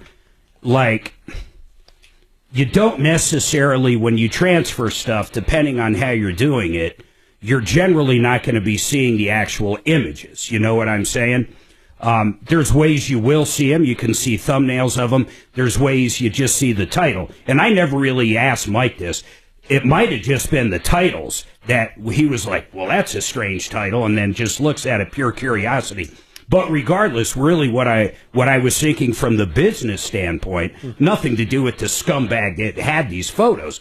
But from the business standpoint, that makes you look a little strange as someone that copies data. You guys following me? Like, why the hell were you looking at my data? Yeah. Does that mean this company, even if I don't have stuff like that or illegal images, are they looking at my finances? Are they looking at this? Are they looking at that? So it put me in a precarious situation, period. I mean, what are your thoughts on that? Seriously. It's a good question that he's got to answer. Well, how did you come about looking at? Because you're right. What about sensitive financial data? Sometimes you just stumble upon something, though. I mean, if a guy came in and he's got a body in the trunk, and we had to go looking for the key. That's true. Yeah. We had to go looking for the hubcap key. You know what I mean? I have a feeling what he saw is he's just, he's generally, Mike can work on 10 computers at once with data transfers and stuff. I would assume, picture an old DOS screen and the names of the files are just flying by, and I would guess a few of them something caught your eye. Yeah, a few of them that probably would catch anybody's eye if you saw them. And back then, I mean, whatever, it didn't matter. I mean, I always wondered what happened to that guy. All right, I got to take a break. 303-713-8255. If you're a business owner, I would love to know about a horrible customer. Over the years, I've had them. I mean, that guy, I didn't deal with him face to face. I wasn't there, but that's truly a horrible customer, no matter how you look at it. There's so many bad ones out there. I mean, really, but once, like Kevin said, maybe 1 out of 100. Actually, really, I'd say more like 1 out of 1,000 are really bad. But, man, when you get them, and some of them don't go away. 303-713-TALK.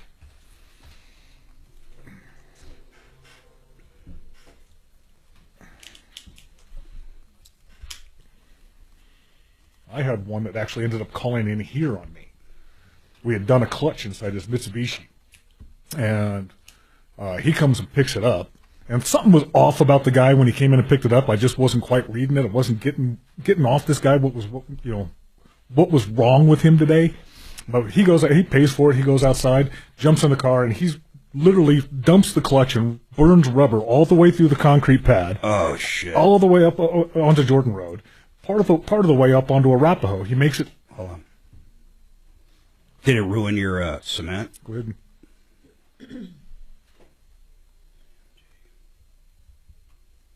Elf.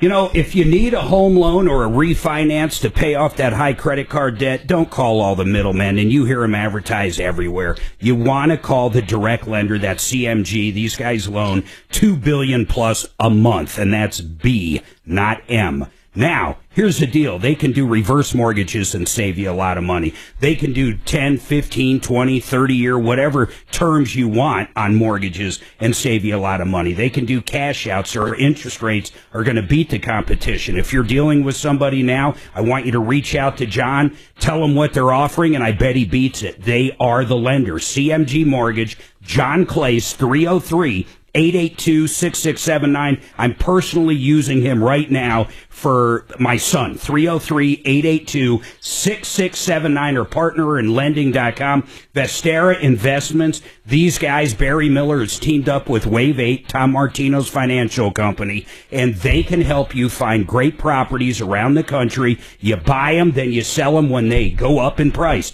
It's pretty basic, but he's good at finding the properties. VesteraTurnkey.com. That's VesteraTurnkey.com. Discount Bath. Chris was in with us yesterday. What a great guy. They have got bathrooms, beautiful showers, less than $10,000. Less than 10. I don't know anybody else doing it at that kind of price, but that's why they're called DiscountBath.com. That's DiscountBath.com. No, so anyway, he made it halfway up Arapahoe to, I think it's a Sinclair station up there. He had to stop and get some gas. Fills up, then he dumps the clutch again to peel out of there. He blows the clutch apart. Oh, and now he wants a warranty. Now he wants a warranty. Well, see, this is when I found out what was wrong with the guy, because this is like late June, early July, and he has to walk all the way back down to the shop and to have an argument with me. He's pissed off that this thing's blown up. And it's just like, well, we just watched you drive out of here. It's abuse. He says, I'll tow it down here, but then when we find out what exactly happened to it, which we already know, you're going to be paying for it all over again. And he's pissed off. He's following me around the shop, but now I can actually smell the freaking alcohol in his sweat. No. Gross. And so I'm trying to walk away. That's a good buzz when you can smell it through the skin. Man, it was horrid. And so I'm trying to walk away from this guy, and I'm telling him he needs to leave. He wants to fight. He keeps following me. Like literally wants to fight. Literally wants to fight. In the meantime, I've got 3 techs behind him. They're all holding freaking hammers ready to throw down on this guy. Yeah. And every time I'd turn around, he'd try to rush up on me. Jesus. Finally got up front, picked up the phone, called the cops. He runs to the shop next door, offers anybody $100 if they'll get him off the premises and take him back up to the car. God bless, man. That sucks. Yeah. And then he ended up calling in here to complain about me. Wow. He did call here? Yeah. Oh, yeah. Well, you wouldn't fight him, bitch. There's no money in it. We had a brand new Pitney Bowes truck. Brand new van, man. They were one of my best accounts over there because they weren't a national account, so I'd get paid like in real check, real money. And brand new, first oil change, 3,000 miles. Oh, no. Fucking guy. We didn't have the oil filter in stock, so he pushes it off the lift and sits there so he can get another car in. Oh, no. Another guy walks up, not knowing there's no oil filter in it, starts it up to move it out of the way to get to his bay, seizes the engine, 3,000 miles.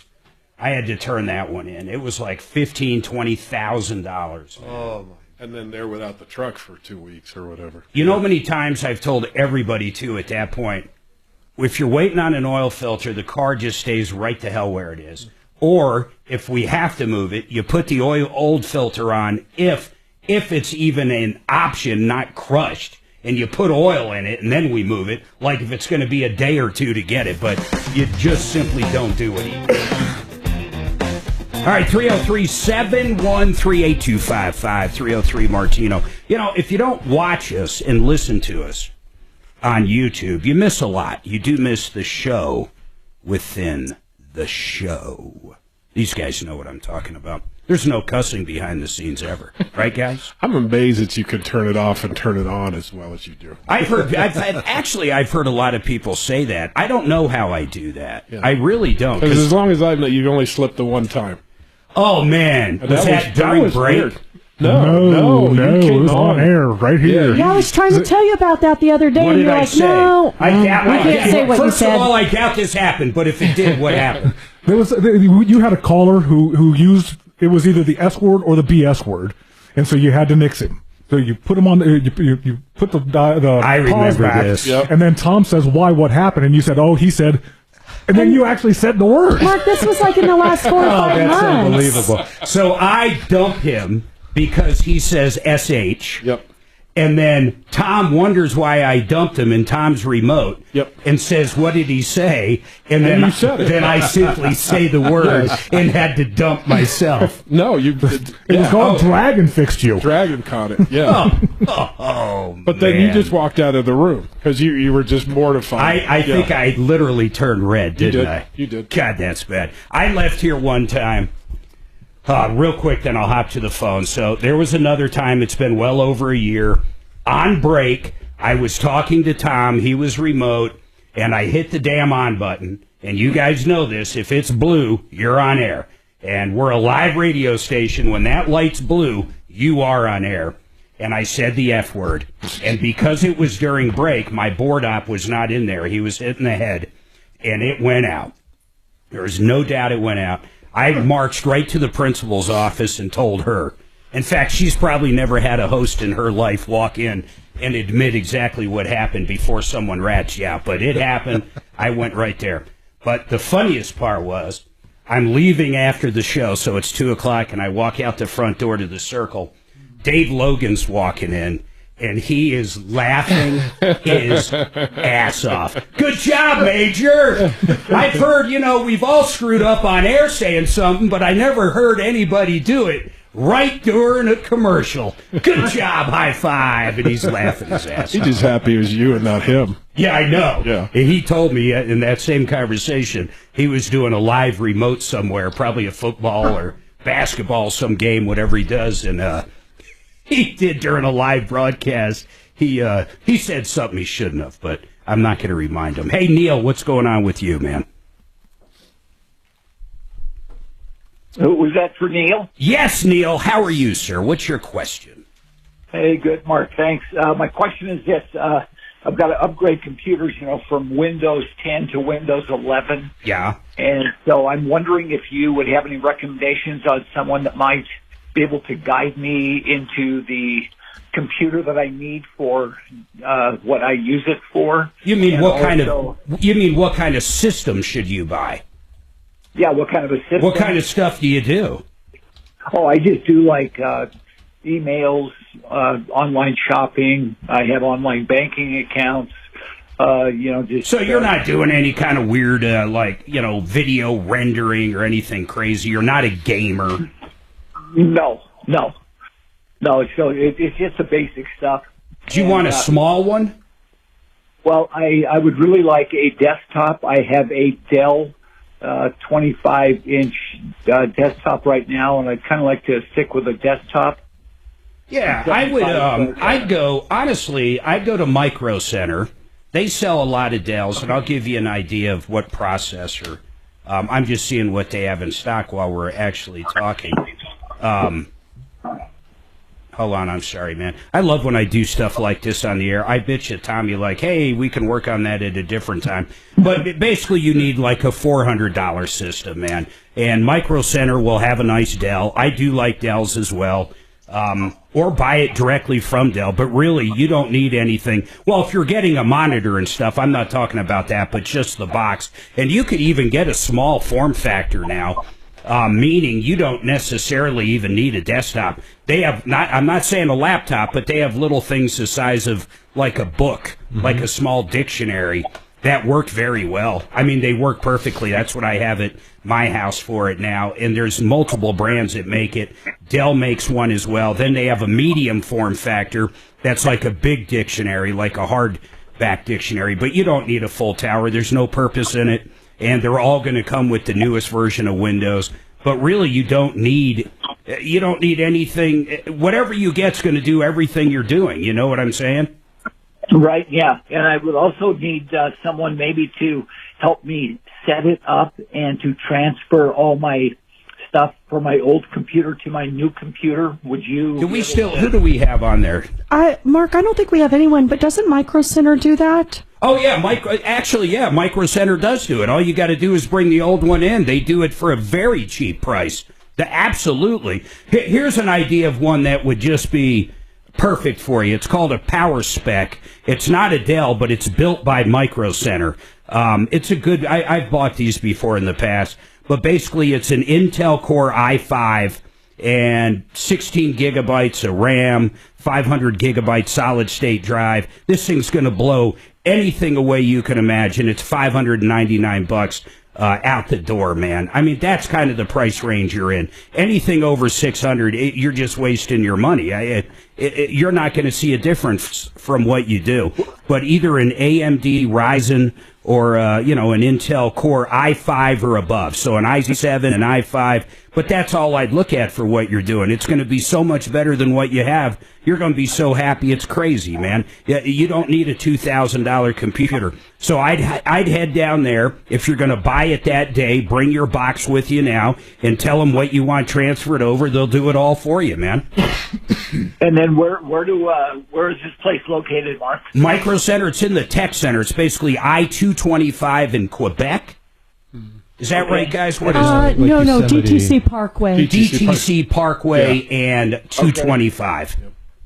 Okay, I know exactly where that is. Yeah, it's a big joint too, man. It's like I don't know. It's a big place. It's not like Walmart size, but it's a big place. Grocery store. Yeah, an old school grocery store. But don't bring a lady, Neil. It's boring for ladies. Yeah, she hates going there. And by the way, they don't open till 10 o'clock, which I find absurd. It drives me crazy. I hope we helped you out. Kelly, maybe give Neil Micro Center's phone number or address. Or actually, Neil, it's microcenter.com. It's that easy, man. And you can switch over to their Denver location and see what's in stock. But the Power Spec brand is good. For what you do, it's really good. Now, listen, we have a property tax question. We have a navigation system question. And we have a transmission fluid question. Everybody hold tight.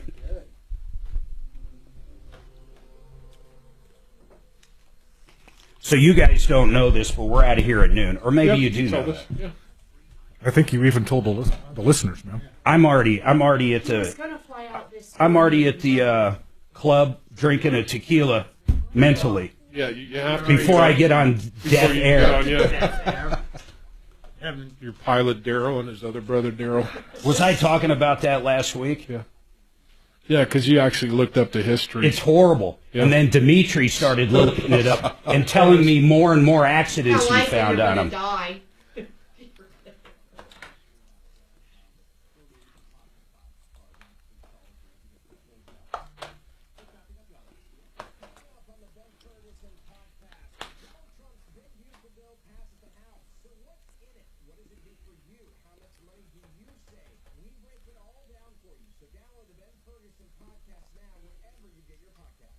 Fix it 24/7, free second opinions. I'm going to tell you why it's so important.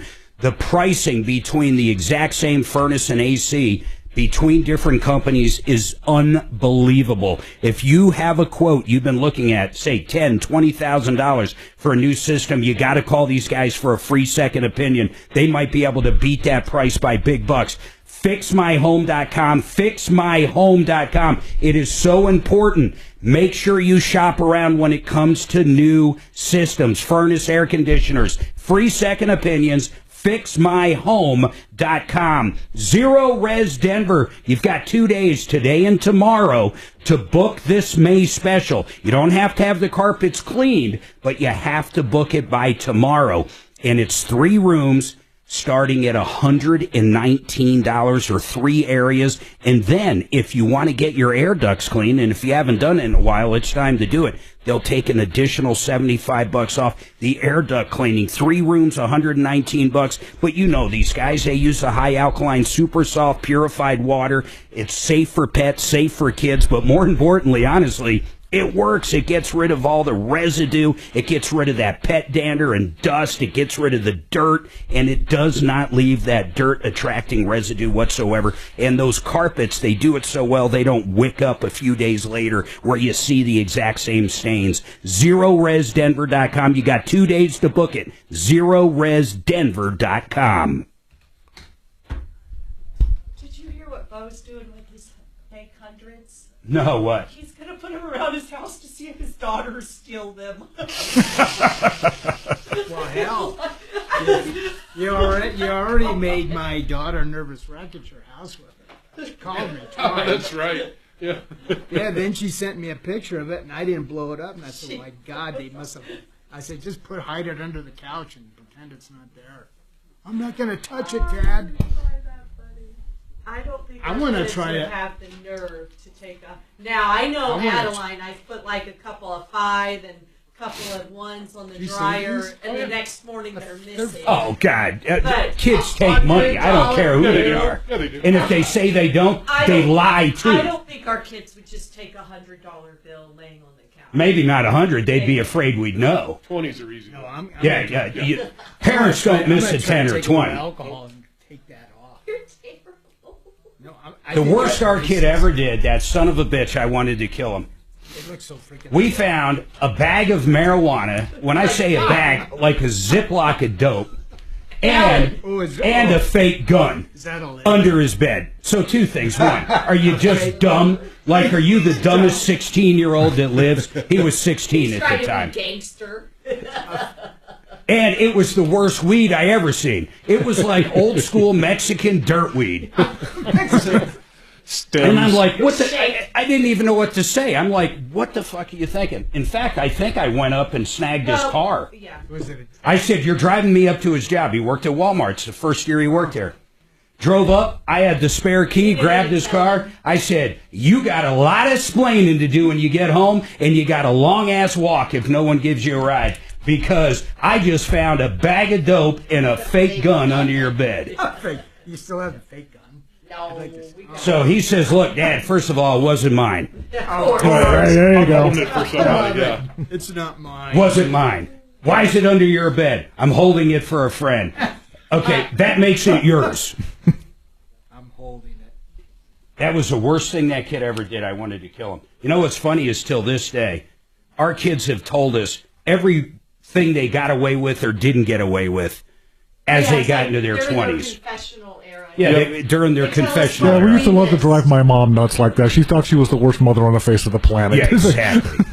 Yeah, and then you tell her everything you were doing. Exactly. Till this day, he says he was holding that for somebody. So I do believe him now. But at the time, I didn't believe him at all. More than You got it. Thanks, Michael Brown. We found out our daughter was pissing for our son for the drug test because they had to pass. Oh, no their kidding? phones. We're like, Yeah, our drug tests were simple. You fail, you don't have a phone. as long as you Or a car, if they had cars. She was pissing for your brother. And then dope would take, with the test you buy from Amazon, dope can take a couple weeks to get out of your system. So they were screwed for a couple weeks. they were trying everything though, the gelatin, whatever they could drink. Gelatin. That's funny. I thought he had a fake dick at one point. I did, that held someone else's piss, but I was told that was not true. Maybe you All right, 303-713-8255. If you don't listen to the show, behind the show, whew, what else can I say? I can't even discuss what we were just talking about. All right, let's see who's up here. Who's been holding the longest? We're going to go to Jim. Jim, what's your question on property taxes? By the way, speaking of that, everybody has basically I think it's June 8th, but don't hold me to that. If you want to dispute your property taxes, you've got till June 8th, so you better get to your county website and do it. But what say you, sir? Yeah, hi, Mark. Quick question for you. So it's kind of property tax related, but maybe not really. Anyway, I have some vacant land up in Park County. This land was purchased by my father like decades ago. And a couple of years ago, he quit claimed the land over to me. I've since come to realize the tax implications of that, in that it resets the cost basis if I should ever go to sell the land. Yeah, and for people listening, and they're thinking, hey, I want to give my kids the family house or whatever house it happens to be you're in, and they decide to do exactly what Jim's talking about, quit claim it. It does. It resets, and you will have no tax benefit whatsoever. In fact, the complete opposite. It can end up costing a ton of money. But yeah, and I assume the quitclaim deed actually got filed, right? Yeah, it did. And so I think I know the answer, but... Yeah, is there anything you can do? You know what? I can't think of a damn thing you can do, but I would like to ask Brad O'Brien. So hold on. What's that? Brad's on vacation. Oh, he's on vacation? Do it next week. You know, I'm trying to think of what a real estate... a guy that lives, breathes, talks nothing but real estate ever. When it comes to being an attorney in real estate, he's the best I ever heard of. I'm going to give you, Kelly's going to give you his number, Jim. He's on vacation. So I'm going to put you on hold. Kelly, make sure he gets that number. But certain people, you try to envision, what is their vacation? Like Shannon, for instance. I can't imagine when Shannon goes on vacation what that looks like. Does he go to the world's largest Golden Corral? The Golden Corral. Do you go on a road trip and hit multiple Golden Corrals? Like, what does a vacation look like to you? Well, I'm not happy at work or away from work. I might as well be here at work. Okay, so he doesn't go on vacation is the answer. And then I look at other people like Jeff. I know what a good vacation to Jeff is. I mean, it could be hunting zebras in the Sahara or something. It could be a hunting trip. It could be a four-wheel tour trip. It could be a lot of different things. But, like, I can't see you on a Carnival cruise ship. I took one cruise, and that will be my last. That's about most of us are like that. And then Kevin, I don't know what he would do. You probably more like the relaxation, maybe an all-inclusive. Yep, I'm a nothing vacation guy. Yeah. Go somewhere and do absolutely nothing. Yeah, lay out on the beach in Hawaii and just sip chill. on a drink and watch the world go by. That's it. Dimitri, I have no idea. What's your idea? I don't really have an idea. I don't go on vacations. I mean, I'm totally content with my life. He actually sounds like he doesn't go on vacations. No, I'm serious. And if I go away, let's say I go to the mountains and rent a place for a few days. Yeah. I find myself doing exactly the same stuff. Thing. But now you're paying for it. But now I'm paying for it, and I don't have all my stuff to read. We love traveling. Suzanne and I, we love motorhome vacations. We love Vegas vacations. We love Nashville vacations. We just love traveling. I mean, we just love everything. Rob, what's going on with you? Hello? Hey, Rob. Yes, hi, Mark. Thanks for taking the call. Sure. What's your question? I have a 2011 Toyota Highlander with a navigation system. Okay. And I'm getting this message where it says unable to read data. It uses a disk. The disk is new. The disk is clean. But it won't read what's on the disk. It's not reading what's on the disk. That means there's a problem with it itself, meaning it's not the disk. The unit's no good. Right. I mean, think about it. It's a 14-year-old CD or DVD player. I mean, that's really what it comes down to. It's broke. You can probably, the good news is, guys, chime in here, but, for example, if you go to car-parts.com, you could put in 2011 Highlander, and it's going to find that navigation system at a salvage yard somewhere across the country, and I would assume that is not a sought-after item. It's probably maybe $100, or what do you guys think? Yeah, if you can find it. The problem is it is that age. Yeah, it's the same age. It's the same age. So, yeah. Because if he tried updating everything else, then he's got to. And it's not like it's a firmware issue. And it's there's something corrupt in there, or the actual laser is not reading the disc. That's usually the biggest point of failure. You're not going to get that one repaired. The other thing is, I mean, Car Toys, all these places have aftermarket ones. Amazon's got aftermarket ones that'll even just plug into the cigarette lighter and have a 6 or 7 inch screen for $125. Or you can get into some of the Garmin stuff that's $500-600. Or just use your phone with a phone mount, Mark. Yeah, phone mount. I mean, that's another way. Just Google Maps works great. But Rob, I don't think you're going to bring it anywhere to get it fixed. No. But that car-parts. So car-parts.com. It'll search almost every salvage yard in the country, and it'll also tell you what condition the part's in. So if it's in premium condition or whatever they want to call it, and you get it and it doesn't work, well, you'll get your money back from that place. But I can't imagine it's more than $100. What were you going to say, Jeff? Any ideas on installation costs if I find one? Yeah, hey, that's a good question.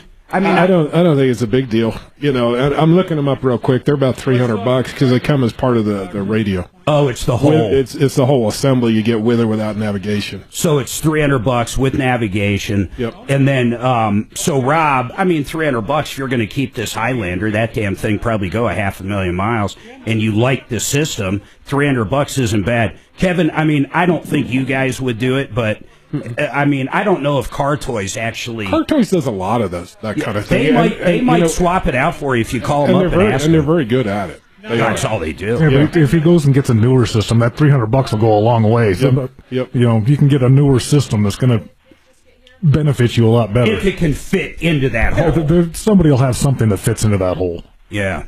I'd go up to That's Car. a good idea. I like that. I'd go up to Car Toys and say, "Look, I need a new nav system. I can buy this exact one for $300. How much to put it in? Or what do you guys suggest?" I would. There's one up at the mall. They're everywhere. And then, real quick, and I got to take a break, Mike. But hey, Mike, what rental car company do you have a problem with? What's it called? Oh, well, we'll say here's how it went. I just want the name of the company right now. What is it? Oh, okay. It's called Routes Car Rental. I have not heard of that one. It could be good. It could be bad. Everybody hold tight. Car rental. What did he call it? Rats? Routes. Like car They're in Nebraska. I don't know. I'm just kidding. It's probably the car. Yeah, it's probably the car the company. rental car you got waiting for you. Right.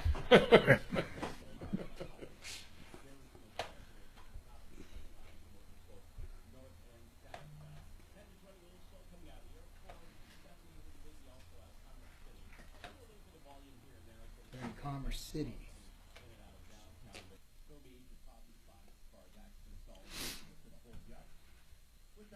There's something with Pena, too, I got to figure out. I just read that Pena's closed somewhere. That just hit me because I saw it on the news.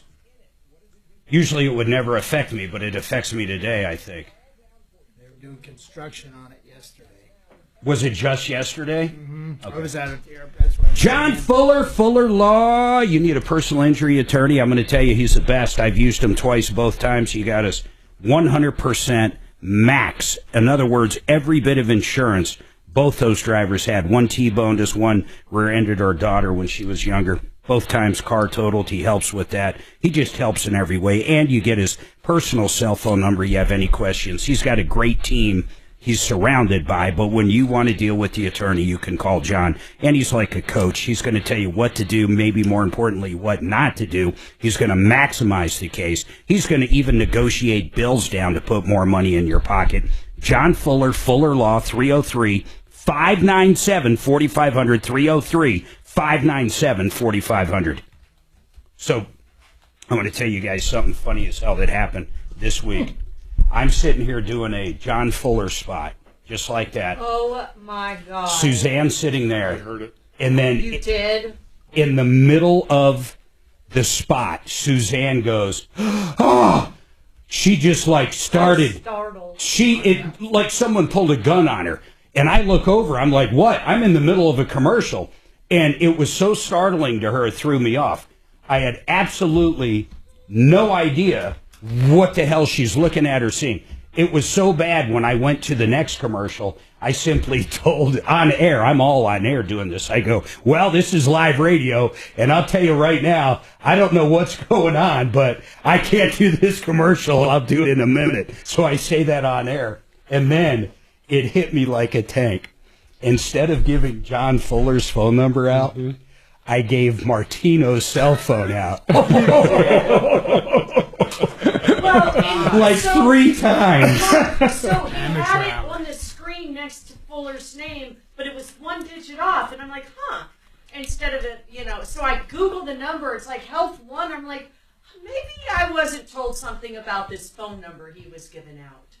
And then when he gives the number out, I give Tom's. And I did it, I hit it 2-3 times. Wow. And I don't even realize I'm doing it. I just have no fucking clue. And she can't believe I'm doing it. And then I didn't want to say anything. Sure, yeah. You didn't want to say that. Now it's far enough in the past, you'd have to go really dig deep for it. To find it. And the YouTubers probably didn't hear it because it was during a live commercial. Oh, that's funny. God, you should have seen her, though. She was like, it's like she saw a ghost. What startled you? And then /parts.com. What startled you? when he gives the John's number out, Oh, that's I know what that car, number automatically. and then just a And I was dash just like, parts.com. You know, Dash. Did you know it was Tom Sell when he was... Well, A dash, like a dash. So I Hyphen, thought, yeah. maybe Dash. something Minus weird sign. was going on with Fuller's spot today. Oh, And weird. he actually gives out the right number. Say it again. Hyphen, like if his wife's going to have him the last name. Did you bring Tommy up? He's going to be coming in any second. Be funny. We'll do a crossover to the same show. Doesn't change my income. Hey, this contract, this service contract for the Tundra? Yeah. Listen to this. The parties are waiving their rights to go to court, except for small claims court. Oh, nice. Nice. To resolve any claims There's arising. a woman who's looking for... I've never seen That's that great. before. Holy shit, that's the guy with a $12,000. Where do you got it? What jurisdiction does it say? Wait, there is Delaware. Like that island where they have the big stone money. Yeah, exactly. That's where you have all legal arguments need to take place in Tokyo. In their native language. All claims were paid out in the island of Yap Giant Stone Money.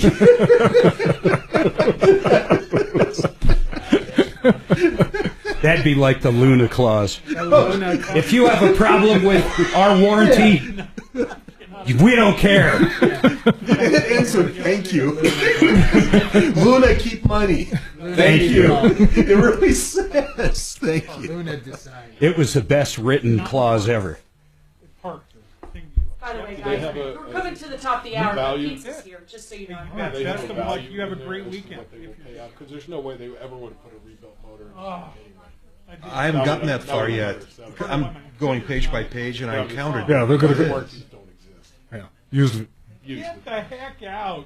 And they make we got a coworker here 80% for of the wholesale value of the vehicle or anything like that. Right, but because if he wants the new engine, he can pay the difference. He can pay the betterment. You're the best. Well, you have a great rest of the day. They were never going to pay 12 anyway, so there's no reason to sue them. So, what does a rebuilt engine cost? For that, it's probably not a lot. I don't even know what motor it's a 440. All right, 303-713-8255. One of our referral list members texted Suzanne something interesting. I haven't looked it up myself, but Suzanne, tell them what they said. It says a water heater is now an uninhabitable situation. It needs to be fixed within 48 hours. You'll also need to provide alternate accommodations to the tenant. If they have a dog, it must be a dog-friendly hotel, and it must be within 5 miles of the property, and it must have a kitchenette. And who's that from?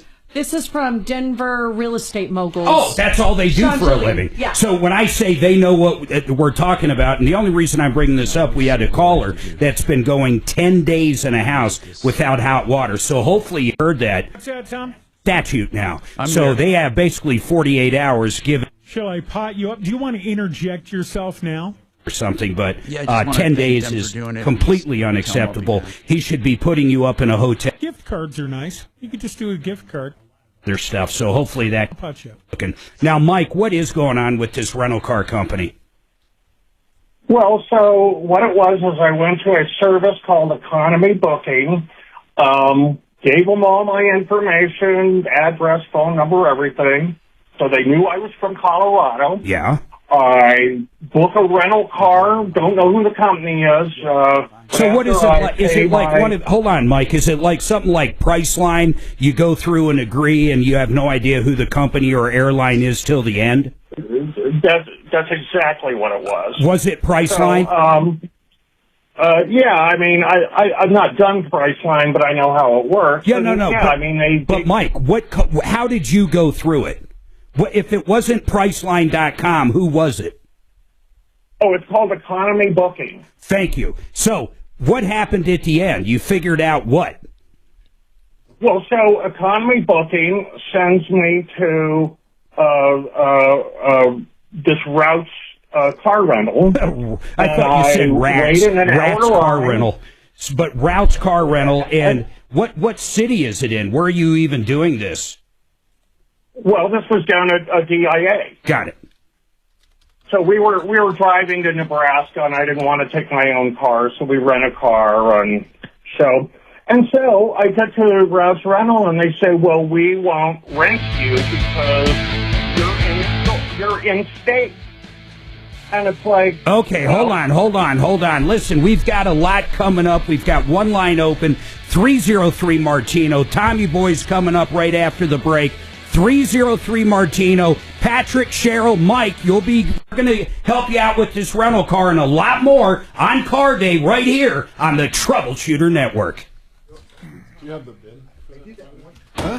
Do you have the bin? You gotta make sure Tommy's there before. Oh, not yet. I'm just typing up an email real quick. But Okay, because if you have the 5th digit, we can see what Okay. motor it is. Here, come over here. There's 3 different Let me motors. talk to Tommy real quick. But a used motor and a reman motor are very similar in price. They're about $4 to $6 grand for the motor itself. Hey, Tommy. That's it? How did he come up with 12 grand? Yeah. Well, labor and markup and everything Hey, else. Tommy, we started the call. I didn't put it on Airtable because I shut my computer down. But line 1, I believe it's Mike. He went to rent a car through a website. When he picked up the rental car, they said he couldn't rent because he was in state. So that's who we left off with. But I didn't put it on Airtable. Okay. You just need the last 5? The 5th digit. What? The 5th digit of the bid. 5th digit? That's all you need? 1, 2, 3, 4, 5. 0. What? It's a 0. No, it can't be. We should log. Oh, I was reading from the end. It's an M. What the hell did I get? So he's got a 4.6. Okay, that's the V8. Well, yeah, but there's a 5.7 and a 4.6. Oh, Once you get that lit up, I'll Yeah. log back in. You actually. Mark, do you still want me to move over there? Yeah. Okay. Oh my gosh. So used, never you know, noticed they're that. $3 to $4 grand. I don't see price on a rebuild, but Bring your yeah, even headphones. used, he's probably $8 to $10 grand. It's What it here? Sign it's been a in month I will. from surgery. Here's yours, babe. So I'm doing pretty and good. pull up this thing for him. I will. All right, Bo. Here, take your weird cap and your water. Why does mental energy exhaust me? Because I'm not really. You don't want it on the big screen for yourself? I want it. I just want it. Oh. Here. What'd you say, Bo? I said I'll come out and check the HVAC system for you. So you buy the house. When you study for something, don't you get tired after studying for a little while? Yeah. And then here, it's offline. You're right. Talk to You're right. Tommy on breaks, program. When we're going. I didn't know if you knew that or not, because I know you're usually. Whenever I'm see you, man, I'm really happy. Come over. That's cool. Not the only. I was gonna say, well, that'll be weird. Well, isn't Tom coming in? You know, I went through No, some he's bad remote. days. There's no doubt. Okay. But I was going to come.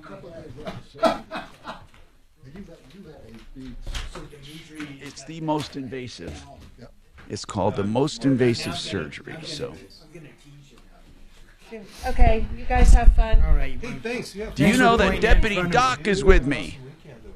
I have a quiet weekend. Don't let us see us on on the news. There he is, front and center. I'm going to take some lighter fluid to this. And Mike? Yeah, I can't go number 2 anymore. And not in a coffin. That's all I'm saying. He survived one. What are the chances he's going to have another one? That's a chopper. How's that? He survived one. What are the chances he's going to have another one? Exactly, thank you. Well, I just told him, you better pay attention to this. That's like On a The single safety rock. card's probably written in I crayons. have a parachute on the way there. Then they hand you a parachute. See you guys. Just in case, sir. I gotta go get my The FAA requires we give each passenger a parachute. Make sure to ask where the bathroom is on the plane. Southern Airlines. Is he fine? A little. Oh, John eight-seater. Yeah. He's flying. Oh, an 8-seater? Yeah. Was he flying privately? No, it's an actual airline. Oh, really? It flies caravans. They're close. Close to That's those what they're guys. called. Oh, are you? Oh, I thought you You can't be upset about that. No, actually it's called the Caravan. It's a great airplane. It's been in service since the 50s. So the one on the right is Canadian bacon, Oh, Jeff, that's very nice. pepperoni Yes, sausage. some, One on the left is doesn't pay pepperoni for it sausage. every time. You guys are guests.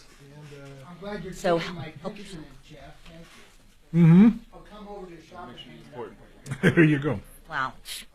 Come on. Yeah, they're all more important. Called the laundry. It's been somewhat more of a calmer day. Art, call back? Well, now that Well, he Bo don't is want to here. piss him No, off. Bo, I gave Bo his information. He's on his own. I wiped my hands clean of that entire thing. Do we need Hey, an update? hey, hey. Get Bo in for an update. Hello, anybody? Hello. Down to earth. What do you want? Yes. Who's officially with us for the second half in the studio?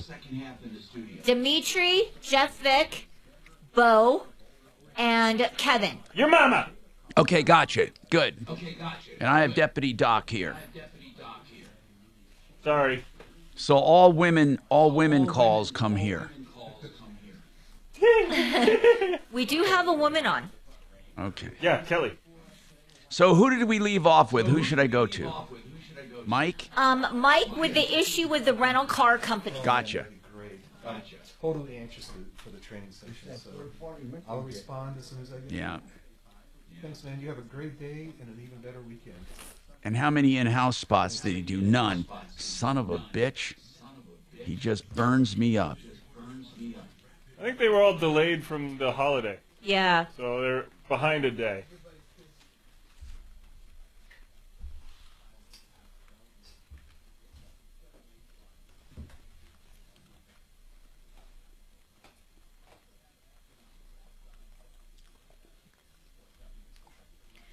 Oh, I guess I should put my headphones on.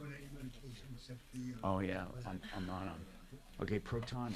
I never read it. Why did they pardon, Christians and stuff? They said it was like I'm gonna be on that for 6 months. something like they treated them too harshly or something. Don't cause all. I don't know. Millionaires, tax evasion, bank fraud. Yeah, Okay, so I'm on that. what you get. Hi, Tom. Welcome back. Oh my God. I'm on. Did you? It was over an hour. Like a muscle relaxer. I know. Trust me, he called here 5 times. And then, really, just... Oh, God. So really cancer related, just stuff. Yeah. I was on blood He's a bad guy. He's just very I gave myself a shot. about anything and everything. They kept those up for a month after surgery. Is that... Oh, he's paranoid as hell. I mean, and he doesn't remember calling here. Like, he called 5 times one day, and then he called like 3 times the day before.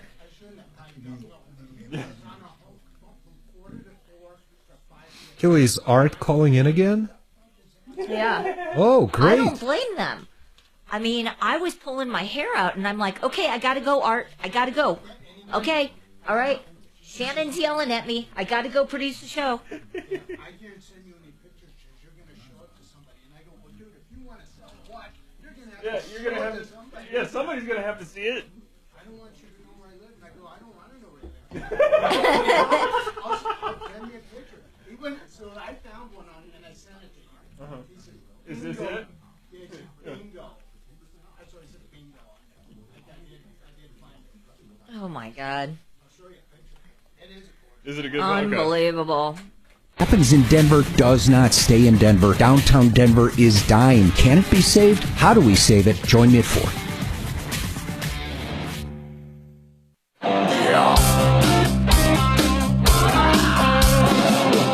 Ripped off, bad news. You need advice so you don't have to lose. We'll come running just as fast as we can. Troubleshooter's gonna help the common man. This is the Troubleshooter Show.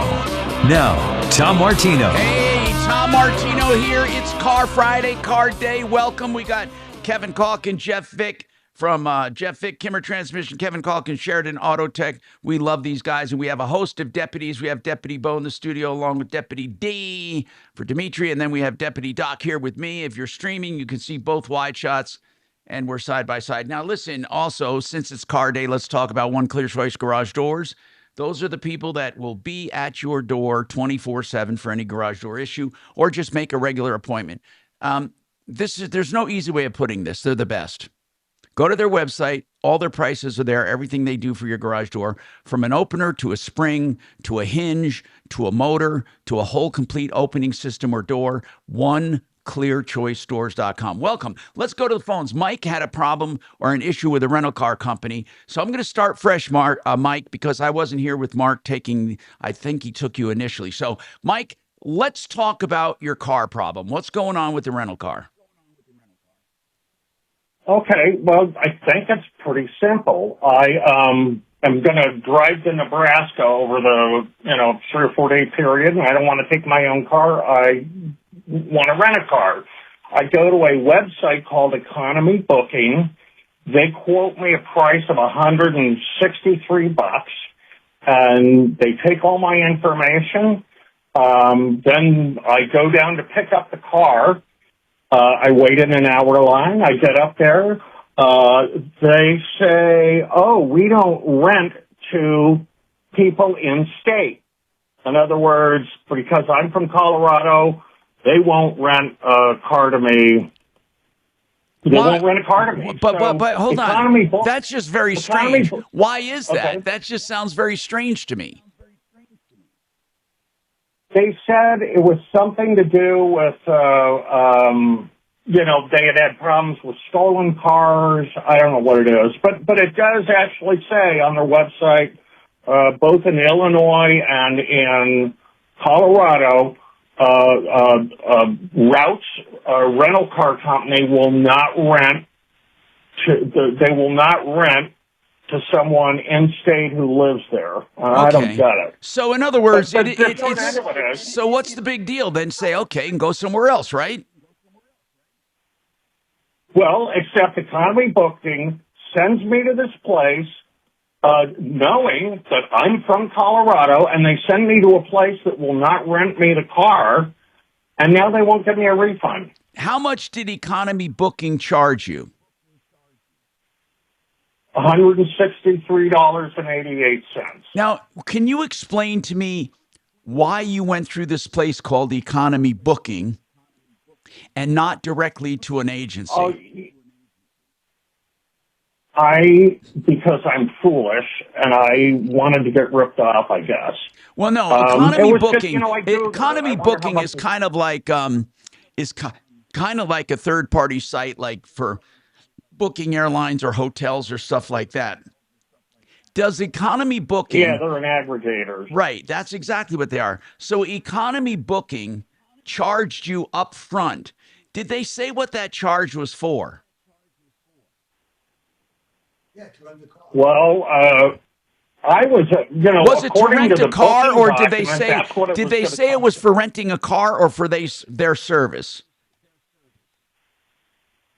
Well, that's a good question. I was under the impression that it was for the car rental. In other words, that I was going to get the car rental for that price. And that was the $163 they charged you. Exactly. Now, how did you pay that? How did you pay for it? You took the words out of my mouth. Credit card. Did you put okay, what credit card? So I put it in Wells Fargo. Well, is it a credit card or a debit card? Just dispute it. Oh, no, a credit card, not a debit card. Dispute it. You're done. So, yeah, I'm disputing it, but, doesn't that seem strange, though? It feels like it's a racket. No, Mike. We'll get the guy's money. Mike, listen, it's not a racket. Let me explain something.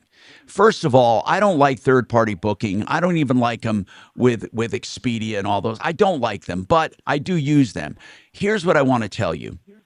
They have no idea about the terms and conditions of anything. They simply took your name and sent you somewhere. It's no elaborate scheme. It's not like they're saying, hey, you know what? They won't rent to people in state, but we're not going to tell people that. We're going to get as many people from Colorado as we can and rip them off. I mean, trust me, they're not doing that. It's an oversight. It's simply... Okay, that's all it is. It's not a scam. It's an oversight. These people, many times, for example, Expedia will book you a hotel and you have kids and the hotel doesn't take kids. They don't look into it that deeply. That's why it always says that it's up to you to confirm terms and conditions whenever it comes to these third-party booking sites. What I would do is contest it on the credit card, but I wouldn't get into a long story. I would simply say they did not provide you a service, period. Okay, well... but I want to know something. That's kind of what I thought. Out of curiosity, Mike, had you rented the car from the agency, how much more would you have had to pay than the 163? Well, I don't know because I don't know what Route's car rental would charge. I do know that we ultimately spent about twice that. We just went to Enterprise and got the car. And how much was it? I was just a little stunned that they. How much was it at Enterprise? It was like 300 and some. Yeah, but you know what? You're with a good company. You're with a good company. It's worth doing. And it sucks what you went through, but I think that it's a lesson learned. Listen, people, whenever you can deal directly with bookers, with the agency itself, whether it's a rental car, a hotel, an airline, it's better. It's not more convenient, but it's better. Okay, Patrick, what's going on with you, Patrick? You have a question on transmission fluid. We got our experts here. Go ahead. Yeah, so I'm about to change my transmission fluid and the filter and all that. The fluid's still pink, doesn't look or smell burnt or anything. Do you think I'd be good enough with just changing what's in the pan of the transmission? I want to ask a lot of questions first. You have a 92 Mercury Topaz. Is that true? 92? Yep. And when was the last time that fluid was changed or flushed? Never. Everything on it when I got it is original. I had to do a full tune-up. Oh my God! It's got 60,000 miles. It's rolling up on 60,000 miles. Okay, I'm gonna give this to Jeff Vick real quick. Jeff Vick, if you had a 92 Mercury Topaz, never ever did anything to the transmission, what would you do? Yeah, if the fluid's in the condition he's stating it is, it's still got a good smell to it, there's no evidence of water or anything like that, then I would just do a simple pan drop and change the filter. And, when you drop the pan, if you see some sort of sediment in there, then that might be cause for concern, and, address that as accordingly. Sweet. That was my only question. I appreciate it. Okay, now, let me ask you something, Jeff. Are there any dangers in messing with a car that old, or Kevin? I mean, everything's original. Does it go by miles or by 30 years? I mean, what does it go by? Well, it kind of goes by both. I mean, fluids themselves will absorb moisture at a time just out of the atmosphere. So they need to be changed out. That few miles on that car, it hasn't been driven a whole lot. So I would anticipate he's probably going to be experiencing some leaks as they start to drive this thing more often. Okay, so bottom line, he just goes ahead and services that car. Can you believe, is that true, just 60,000 miles, bro? Is that true? Are you sure of that? Hello? Yeah, I'm sure of it. Wow. Hello? Yeah, I'm here, yeah. Yeah, so everything inside is beautiful. It looks like it just came off the factory floor. Everything when I did the whole tune-ups, the spark plugs, the fuel filter, and everything else was all original 1992 parts and everything, and it looked great. How much did you pay for it? Valve cover gasket leaked a little bit of oil. I paid $1,300 for it. Oh, my God. That is incredible. Pay close attention to your rubber components. They'd be taking great scrutiny over, the hoses and belts, and particularly the tires. If those tires are as old as the car, or probably at least half of it, I'd be swapping those out too. They drove this thing 150 miles a month, if you averaged it out. Yeah, I think an older lady owned it, and it lived in a garage its whole life. I did change the tires. I'm about to change them again. And she was from Pasadena. But, yeah. If anybody even knows what the hell I'm talking about, anybody over the age of 26 is saying, huh? A little old lady from Pasadena. So listen, I think that's a find, man. A 1992 Mercury Topaz. He paid $1,300. Guys, correct me if I'm wrong. If you did find a car like this with only 60,000 miles, even though it's that old, can he basically treat it like a 60,000 mile car? You know what I'm saying? Well, he can't. Yeah, but he can until, like Jeff was saying, you have rubber components that will deteriorate just from age. brake parts in the master cylinder, wheel cylinders, things like that. You got to be careful with some of the components. But yeah, I mean, you drive it and the only way you're going to find them is driving it. 33 years old. Why not? I mean, I would love to hear from people who have old cars and high miles. Now, Rolly Purifoy used to drive this red pickup that was coming up on 1 million miles. Isn't that Mercury older than Dragon? Yeah, I think so. Hey, Dragon, you know how you like to torment us? Yes, sir. You know, like you like to torment us with those sounds of the smoke alarm beeping and chirping? What are you talking about? You know that little sound that the smoke alarms make? You sometimes play it on the radio to drive people crazy. There it goes.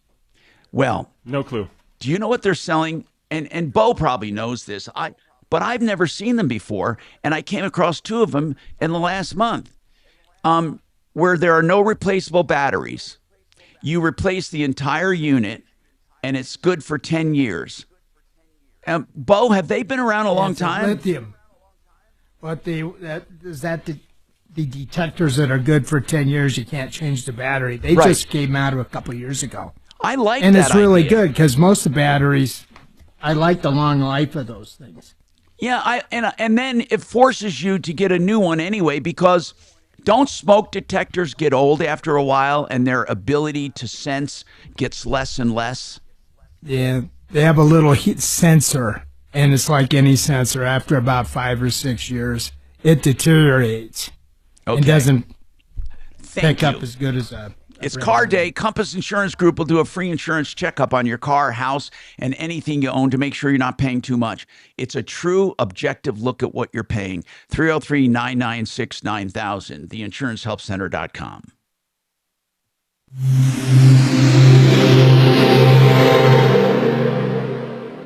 I'm Ed Evans, CEO of Consumer Cellular. No, we're not one of the big guys. Truth is, we don't want to be. If you're over 50, Big Wireless probably has you paying for more data than you might need. You could be throwing away thousands over a lifetime. We're not here to be the biggest. We're here to bring you something we believe is better. Our plans start at just $20. You'll get the same fast nationwide coverage without the big wireless bill. Call 1-888-FREEDOM or visit consumercellular.com/facts. Plans include $5 credit for auto pay and e-billing. See site for additional facts. FixMyHome.com, free second opinions on any major replacement. As the name implies with Fix It, they want to fix it, not necessarily replace it. And by the way, they're doing the extreme deep clean for $39 for your AC. That's each and every component, a practical refurbishment of your AC system. $39. FixMyHome.com, book now. FixMyHome.com, book now. American Financing, more than just a mortgage company. Let me tell you why. I am so proud that they're partnering with me in order to get people out of high interest debt. Now, over the last several months, few years, people have accumulated high interest debt from credit cards. And right now, even though equity loans are not as low as they used to be, they are way lower than credit cards. And you can get a really good rate, maybe in the 5, 6, 7 area, and reduce that credit card interest, pay off your credit cards faster, get better credit, and be on your way to financial freedom. It's the Smart Equity Loan. They also have full refis if you want, if you have a lot of things you want to take care of, maybe deferred maintenance. So I want you to go to AmericanFinancing.net. Tell them Tom told you to call, and you want the Smart Equity Loan. 303-695-7000. 303-695-7000.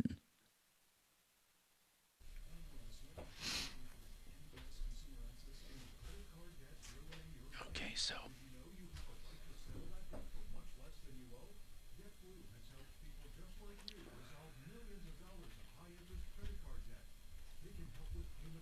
So how are the peeps doing on YouTube?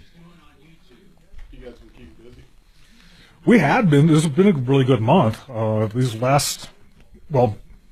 This entire week seemed pretty slow. The car count was definitely down. The guys got very little to do today, but they still made bonus this week. Yeah, we kind of ran almost the exact same thing. We had a pretty good month kicking along, and this week just kind of... Yeah. So I think everybody blew their wad over Memorial Day. Camping and smoking. I don't know. But Memorial Day's always been one of those that it rains way too much on Memorial Day to plan too much camping. Yeah, it was miserable. They want to do is be in a tent with a bunch of kids and 2 dogs. If you do, you know I'll kick your ass. Go outside, everything you drag back in. Just need a stool to do it. Yeah. Now give this to Kelly.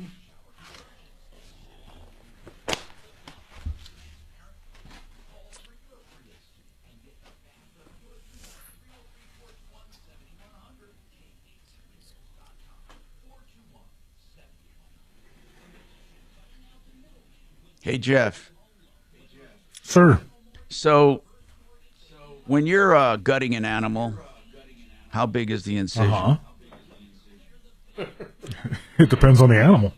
So how big, if you had a 10-inch incision, how big would that animal be? Probably a rabbit. Because when you're gutting an animal, you literally go from the anus up to the larynx. Up to the I didn't quite go that far. Never mind. Thank you. They left my anus alone. That you know. Yeah, you're aware of. That you're aware of, exactly. Yeah, that's true. You were out. Put you on painkillers afterward. After a few days, you'll never know the difference. Wait a minute.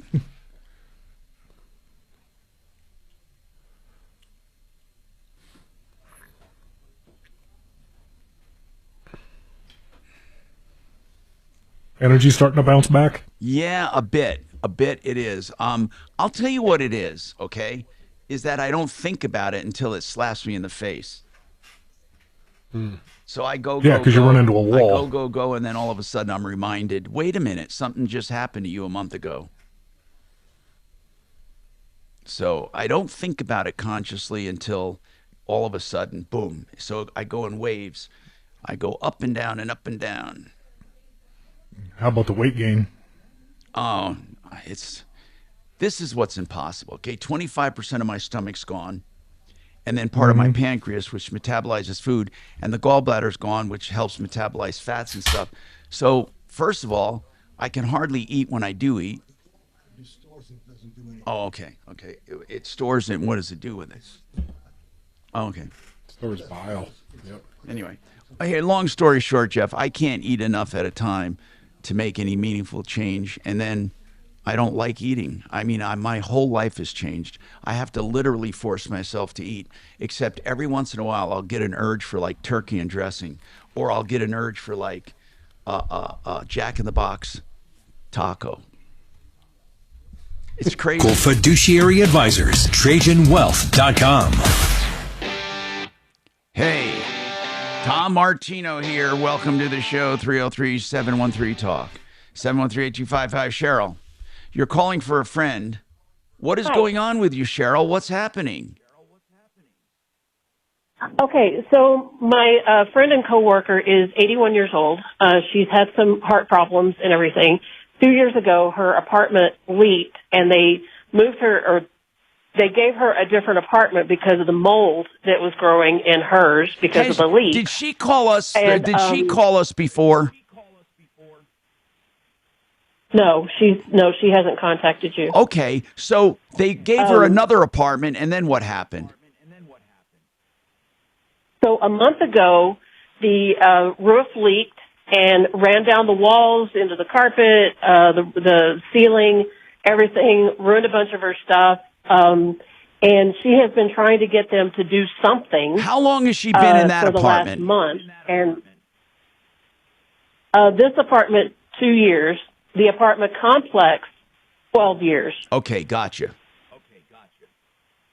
So she lived so in that she hasn't gotten she any lived in that new resolution. apartment. And when did the leak happen? 1 month ago. 1 month ago. Okay. And it was heavy. Yeah. So they haven't done anything to the apartment. And she said earlier this week she was sitting there watching television and the hallway light popped and she went over and looked at it and it's full of water. Oh, my goodness. And it shorted out. Oh, my goodness. Okay. So Yeah. here's what I want to know. She cannot, yeah, What are they doing? nothing. They're not answering her phone calls. They're not calling her back. She got an email from a regional manager, but she cannot email her back. She went to what was supposed to be a local office for the rental, the management office. There was nothing there. She went down to, she finally located them at DTC, but nobody is there. And the secretary that answers the phone doesn't know anything, of course. Do you have a number? Do you have a number of a management company or a contact? I even if she didn't get a response, do you have a contact name and number? Do you want the name of the management company? Yes. It is RPM Living. And who at that management company? Okay, RP. So it actually has a website, rpmliving.com. Yes. Why do you think they're ignoring her?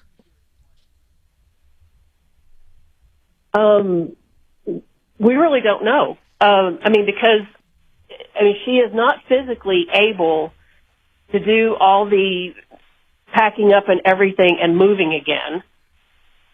But she's had some health problems. She's in really bad shape. Listen, and I she's understand completely. completely. Cheryl, listen. I understand completely. And you're very kind for caring for her. Let's see if we can shake up things. We are really good Let's at call that. over there, Tom. Yeah, Bo, do you want to do that? Thank you. That's why we're calling you.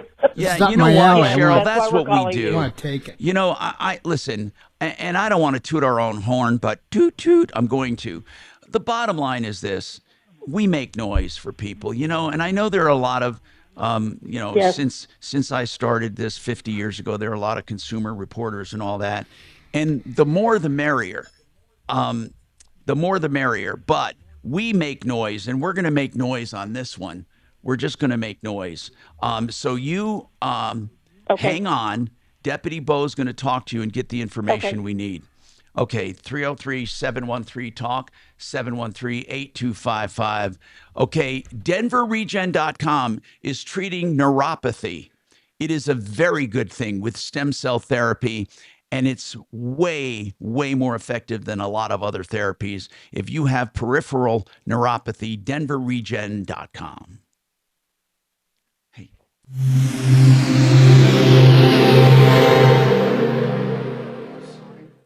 This is Denver's Talk Station with Michael Brown in the morning and Dan Kaplis in the afternoon. 630 KHOW, Denver. No, that's now, Impact Traffic. This report is sponsored by Rapid Radios. Well, it's been a pretty busy lunch hour drive. We've got a couple of crashes, one out west, I-70, westbound at C-470 with the right lane blocked, and backups just past Denver West. And also, if you're coming out of Lakewood eastbound on 6 near Kipling, it looks like we've got a problem there, which is starting to back up. We're still checking on that. Out of the Tech Center northbound 25 at 225 Center Lane, blocked out a crash that's backed up just past Arapahoe Road. Pretty solid through that stretch. That may affect southbound also, coming through with Curiosity. Still looking at some heavy traffic coming south into downtown, as well as 270 through Commerce City. With traffic, I'm Jonathan Steele. Stay connected when it matters most. Be prepared with Rapid Radio's walkie-talkies. With instant push-to-talk and LTE nationwide coverage, you can reach family and friends in any emergency. 100% private, no contracts, no hassle. Stay safe. Order now at rapidradios.com. FixMyHome.com, book now. That's the website, and that's where you click to get the extreme clean of your AC, a practical refurbishment. I'm serious. They take apart the blower cage, they take apart the condenser to get to it, all the parts, the humidifier, if you have one, they go into your AC. They spread it out and clean each and every component. It's really incredible. Up to 2 hours of work. This is FixMyHome.com. Book now for the $39 Extreme Clean and free second opinions if ever anyone says you need a serious repair, because Fix It aims to fix it. 720-526-3939 or fixmyhome.com. Book now. Hey, if you're ever in trouble with the law, and I don't want to make jokes about it, people get DUIs, people get in arguments with neighbors, people have things that happen in their lives, okay? Life is not perfect. So right now, Joe Lazzara will speak to you free of charge on any concern you have. No charge for initial consultations. If he decides to take your case, if you decide to hire him, it's on a flat rate basis, so you're not nickeled and dimed. But here's the most important thing. You don't hire an attorney when you're under pressure. That's why I'm giving you the name now, and I hope you never need him. But if you do, he's there. Joe Lazzara, Lazzara, 303-429-6200, 429-6200. We had to push it. At least I know that Now, ringer's working down here, I was for gonna God's ask sake. Kevin if he The knows ringer's something working down here for sure. On the side, an old timer. It's a '65 Mustang. Now I didn't hear when you came in. It was weird upstairs. I gotta I don't know if adjust it's the that. battery or the booster. It was smoking, but the kids couldn't tell me what was smoking. And you sure you didn't have a crust? Absolutely not. I know the red and the positive. No, I definitely didn't cross it.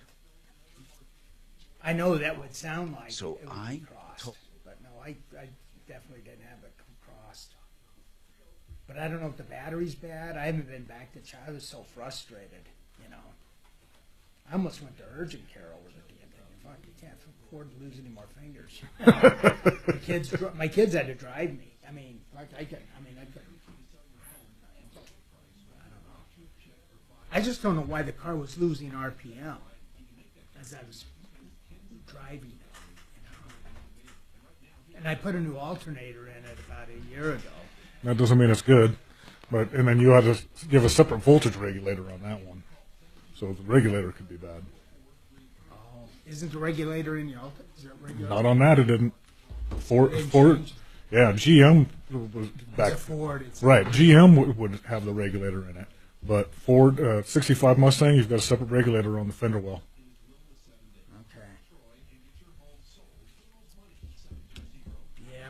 Put a new battery in it, I guess. And Dimitri said in a sec, I'm kind of paranoid of the thing. For good reason.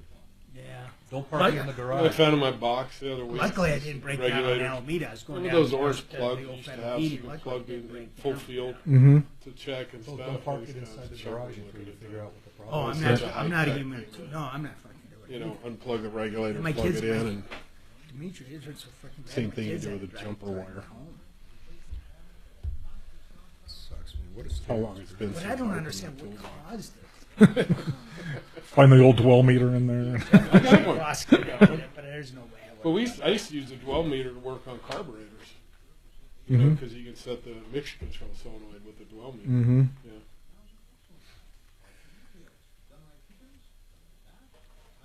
Yeah, Kevin, do you know anybody, old timers that work? I got a '65 vintage Mustang. Okay. And the battery, it was losing RPM. It hovers, it kept dropping. By the time I got to the storage unit, the car just died. Luckily, it was right there, and then I tried to jump it with a booster, and it started. So when it died, it wouldn't, nothing? It was dead? It was dead on a doornail. And then I had a booster, and I tried to jump it. Yep. And then something was smoking, but I don't know if it was the booster or the battery, because the kids, I was cranking on it. And then I went and touched the positive terminal. I burned that crap out of my thumb. So you got a bad ground somewhere. Oh. I'm afraid to pull it, like I told Dimitri, I'm afraid to pull it out of storage. You know any old timers that work on that stuff? Well, I can work on it, but it's not something I can keep inside if it's not running. That's the only problem. I don't want to leave it out in the parking lot. Oh, okay. So you guys work on that old stuff? Oh, yeah. I got the book on the old operation. Well, maybe I should tow it over to you. 20405-3300. Advisory services offered through Trajan Wealth LLC, an SEC registered investment advisor. 630 KHAL, an iHeartRadio station.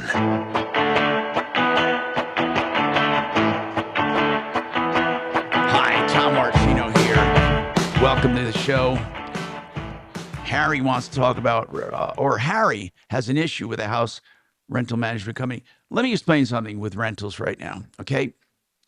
We've had, I'm going to give you the history because I do have history. In essence, even though Harry might not be calling about this, this used to be a state where being a landlord was easy. You could take advantage of renters, and I would rail against it because I thought it was unfair. Tenants basically had no rights whatsoever. No one enforced any habitability. No one enforced anything. Deputy Bo, I think you're probably among us, have the highest number of rental homes in the rental business. And I'll bet you can attest to the fact that 20 years ago, there were no rights for your tenants, right? No, it was pretty much the landlord was in control. Right, and if you were a bad landlord, no one really came and said, "Hey, naughty landlord, you better do better than this." They just never did.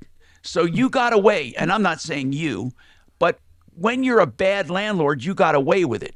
And if you complained about something and you went to the health department and said, "Hey, I think this issue is unsafe," we even had cases where the health department would red flag the property and the person had to move, but they didn't make the landlord make improvements. The landlord waited a few weeks and rented to someone else. It was ridiculous. Yep, Okay.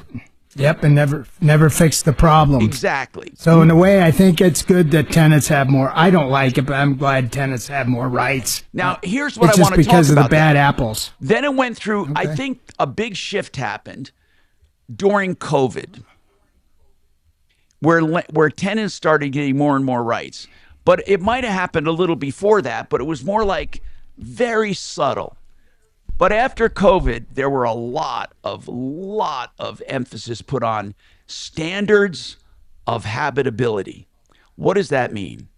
That means that your home must have certain standards to be rentable. And if you don't have those standards, there is a way to get out of the lease or to withhold rent money. Now, most people do it the wrong way. That's why I did a social media post on how to do it the right way. And the only way is the right way. Now it got to a point where it's almost ridiculous the other way. I mean, but at least, so the pendulum swung from too many landlord rights to too many tenant rights. Somewhere in between, there's got to be an understanding. Bo, as a landlord who's very seasoned and you have many properties, I can ask you things like this. What do you think would be fair for tenants and landlords when it comes to habitability? Well, you're right. The tenants just have too much going for them now. And I know in Denver, a lot of landlords, they're just packing up and selling their properties. And that's a detriment to the city and county of Denver folks because there's just going to be less rentals out there. I'm thinking I would like to get out of it. There's just it's just too much for the tenants and the landlords with now that are making landlords have real estate licenses. They want them to do inspections. Instead of the 3-day notice, it's a 10-day notice. And then if you want to do something with your property, you have to find a living space for the tenant. It's just really hard to get tenants evicted, and people don't understand. Landlords, a lot of people think they're filthy rich people, but we have mortgages. You know, it's a small business. Most landlords are doing investments on the side, and they're not big, rich, wealthy people. Okay, let's go to Harry about a rental management company. By the way, rental management companies sometimes are the biggest problem, not the landlord themselves. These management companies sometimes bite off more than they can chew, and they're not good management companies. Harry, explain your situation. All right, my son rented a house. He's deaf. He's been in there about 2 to 3 years, and he just moved out, and we just got this security deposit returned. And there's a number of charges on there that I think are bogus, and I just want to run them through you to see what I can do. Okay. Number one, they've charged him, All right. Number one, they've charged him to replace all 3 outside locks. And when he left, they're serviceable. I understand about replacing locks when you go from one tenant because I used to rent a house. So what I'm planning on doing is writing him a letter confessing this. And then I also, they are charging for, when they moved in, there was a place in the backyard that was just sand. And now they're going to charging him $375 to fix that. Then I don't know whether the $375 is to have it fixed or they just brought chemicals or whether they have chemicals. So I just want to know, do you think I have a plan, All right. a good reason, particularly for the 3 locks? All right, hold on, Harry. Here's the bottom line. First and foremost, I want to make sure they did it correctly. How long did it take for them to return the deposit or the remaining deposit with the explanation? When did they do that? Within 20 days after they moved out. Okay, so they did that correctly. Now, did they itemize each item? Well, the item says, 3 lock change, replace window blinds, install bedroom doorknob. I understand about those 2, because they were wrong. And then as far as where the trampoline, and then she says it was trampoline. Trampoline was never over this brown spot. Now, my son did not take any pictures of that when they moved in, but according to his wife, it was just sand when they moved in. And they just said weeds, grass missing, and trampoline and dogs, $375. Okay, now how much And are then they there's charging also for the another locks? How much are they charging for the locks? It's all lumped together. The 3 locks, the 2 window blinds, and the install the bedrooms, a total of $584. Well, Harry, I'm going to give you my first blush answer. And that doesn't sound like they're trying to take advantage of anyone. Really? But my question is the 3 locks. Okay. Why the 3 serviceable locks? Bo? Well, I do have a. Go ahead. I'll tell you what I would do, Harry. I mean, as a landlord, I would never charge a tenant to replace the lock, but we'd probably charge to change the lock, which is a lot less expensive than replacing the whole lock set. Yeah, what So I they don't may understand is contest why that. are they replacing them to begin with? I can tell you why, Tom, because if the tenants do not return all the keys to us, we have to, for the safety of the new tenant coming in. They were given 2 keys and they replaced 2 keys. Now I understand. I used to rent, and when someone moved out, I would change the locks just for the security of the new renter. But I've never charged the people leaving to replace those locks. That was something that I figured as a responsible landlord, it was my responsibility to make the security of the new renters. And but here's what you called about. nothing- You called for our opinion, but also for what you would do. And here's how you're handling it. I mean, here's how I would handle it. And Harry, you're going about it the right way. What you do is itemize specifically the parts that you feel he should not be responsible for and why. And then simply ask for that amount of money back. If they do not respond, then you take them to small claims court. You're not going to have a treble damages situation here because they did everything correctly. But you will be able to get that back if the court agrees with you. And it's right within small claims court. So you would have to figure out what part of that amount of $500 is for the 3 locks. For example, if it's $300, then you sue for $300. But first, you have to itemize and send it back to them. And you have to say, I want this returned. I do not believe we should be, as a tenant, responsible for replacing locks. Now, here's what I don't understand. And I still don't understand the reason they gave. Did they say they needed to rekey everything and they could not rekey them, or they were not serviceable? What reason did they give for the replacement? There was no reason. It just said replace the locks, and they charged $270 for labor and then $314 for the three locks and 2 window blinds and a door handle. With, all right. And so that's all I want. And Go ahead, I just Doc. want, because the locks were serviceable. Go ahead, Doc. Okay, just to give my point of view, how do they know that your son did not make copies of the keys? Yeah, but does every landlord charge for locks? I mean, that's what I'm getting at. You're right, Doc. There's no way to know that. But under that reasoning, then every landlord should charge for every lock every time someone moves. Well, I don't know if they can. Bo, Yes. let me ask you, Bo, you've been in the business long enough. What do you think would happen? Do you think landlords have a right to charge for new locks? In certain situations, yes. If it was a problem tenant, a lot of people going in and out. Like I said, if we didn't get all of our original keys back, we would change the locks. In fact, we would not change the locks, change the keys, the pins in the lock. But I'd never charged the tenant unless it was some extraordinary I circumstances. think it's going to be a case by case. It's going to be a case by case. You know, I mean, I that's think all. Harry should just write a letter and just say, "Hey, how about we just split the lock deal?" Or you I just don't say, think they look, should have changed it. or just Harry, start out by saying, as your son, write for him. They're not going to talk to you. That I do not believe I should be responsible for replacing the locks, period.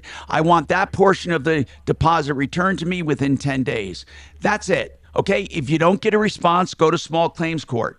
I think personally that it's not unreasonable, and probably the landlord's going to say it was for safety and security, and I think they're going to win. But that's what I would do if that's what you're asking. And it's not uncommon. A lot of people protest money being withheld. A lot of people do it. I'm Tom Martino, 303-713-8255.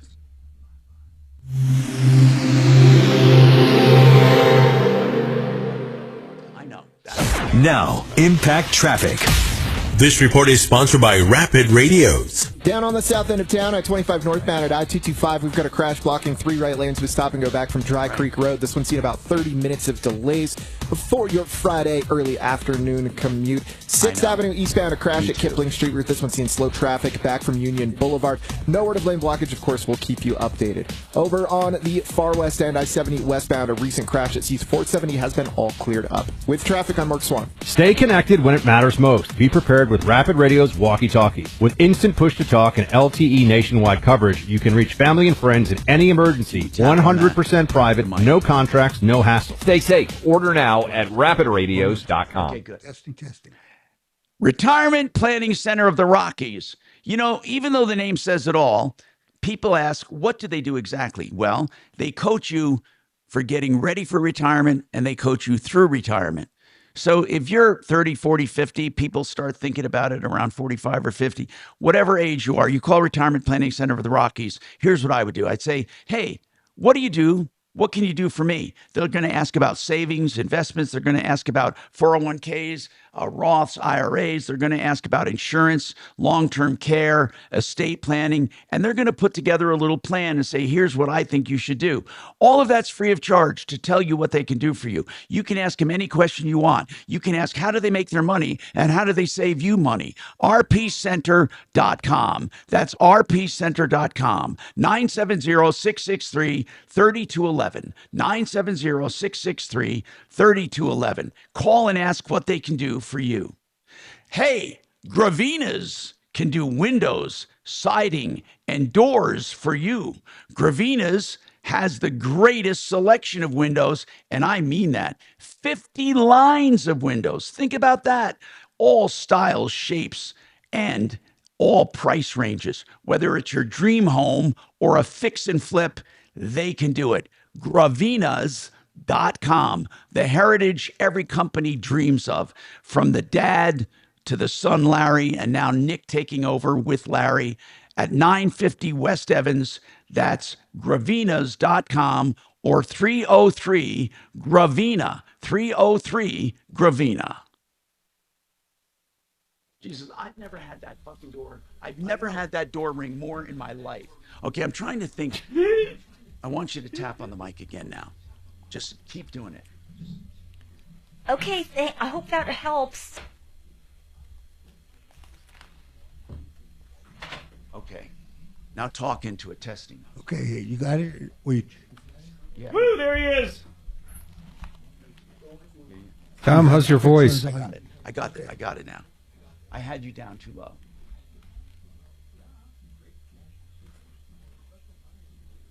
Nope.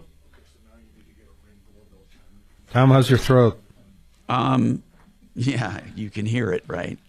I gotta go get something to I drink. understand your frustration, but as long I'm as just you a fucking mess, but actually I'm getting better. That write Ivy a really letter, helped. and hopefully that'll Told give you you. some leeway. Really helped. Okay. Are you drinking water today? Yep. Maybe you should get some water for that throat. There you go. And to stay hydrated. And give us a call back if you need help with that. Okay. Unless you want him to come back with a bag of IV liquid. Thank you. Bye bye. Coconut water's real good. Coconut, yeah, Jeff says coconut water's good. You guys are so mean.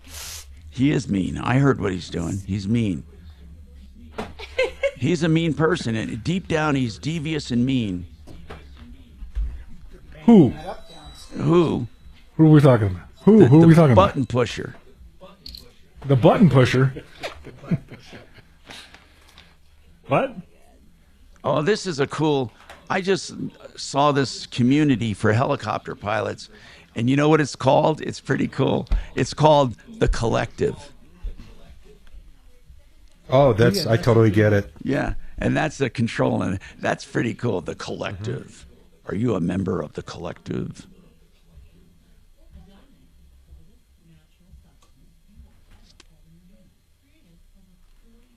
You going home, Kevin, after the show? No, I'll go back to the shop. I think these... You guys busy? All your bays full? Yeah, but just we don't have a whole lot. Do you think George Soros literally wants to destroy this country? Absolutely. So if I brought that Mustang, does he want, a couldn't keep it communist? in? Yeah, he wants a I socialist. could try. I'm saying I I usually don't take that those is his because, he has this, especially he when has they're this not running, foundation, if, and all they do like is one fund guy's this left shit. to lock Yeah, up or but something. you know what's funny? can't He wants a push it in. social system, but he's a billionaire, so it won't affect him. It's a big That's what problem is with crazy. cars that don't run, that need to be kept inside, because they can't live inside, because then they can't work. So if I'm waiting 10 days for a part, they're going to have to push it in and out every day. So, Kevin, if you parked it outside, would it be outside or inside It makes behind? no difference. If it's outside the building, it's, fences don't stop people. So that's why I How much time do I have? About 30 seconds. Okay, I'm going to be right back. I'm just kidding.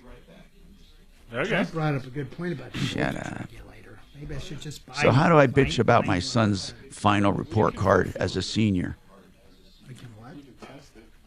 I wouldn't. Okay, bring it over. Meaning you are a senior citizen? No, my son is a senior, and he had his final report card. If I don't like it, what do I do about it? He's out of school. What is he? He's already been accepted to grown-up, his. too. He's already been accepted to his college. The Joe Pag Show, tonight from 6 to 9 on 630 KHOW. Hey, Tom Martino here. Welcome to the show, 303-713-TALK. So Jay has a comment on locks in rentals. One guy called and said, my son is being charged to replace all 3 locks in the rental. Is that fair? Well, first of all, can you rekey locks? If you can, I don't know why they would replace them. Bo, why don't they rekey them instead of replacing them? Well, they may be because of the fact you could go to Home Depot and buy a brand new lock set. Whereas if you had to hire a locksmith to make a service call to do a rekey, It might be cheaper that may to just be replace more them. of a. Nowadays, yes, because you can buy the lock set at Home Depot for about maybe $25. If you have a locksmith involved, you're probably looking at $150 charge. You know, the overall charge for rekey. everything they did there, it doesn't sound like a landlord looking to get rich off of a security I deposit. think this is reasonable, Tom. This landlord didn't take advantage of Harry. $584. You're That's right. about some. I would charge. I mean, he's not charging him $1,500 or withholding his deposit. I think what he did was fair. Jay, you have a comment on the lock situation. Go ahead, Jay. I do a couple. I'll start with a question you asked. Can you rekey a lock? Yes, if you use the right lock. It's a real simple process. You just slide a little thing in there, put a second key in, turn it, pull it out, and you have a new key lock. But it's a matter of contract, man. Did you sign something, said I'll buy new locks when I move out, or did you not? That's a good point.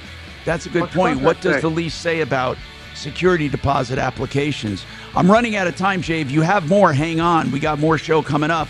Another hour of the Troubleshooter Show. Don't forget 303 I'm consumer Martino. advocate Tom Martino, and I've seen the wrong way to sell precious metal. Skills.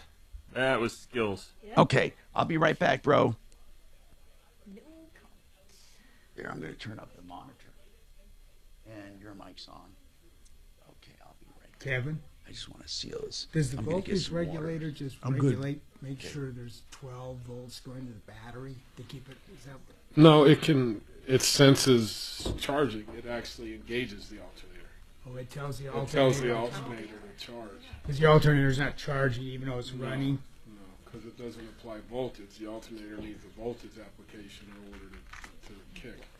That's why you can hear sometimes where it draws down the idle when the alternator kicks in. Oh. So it's not, just because it's spinning doesn't mean it's charging. It's not sending out power. It needs voltage to generate voltage. If that makes You sense.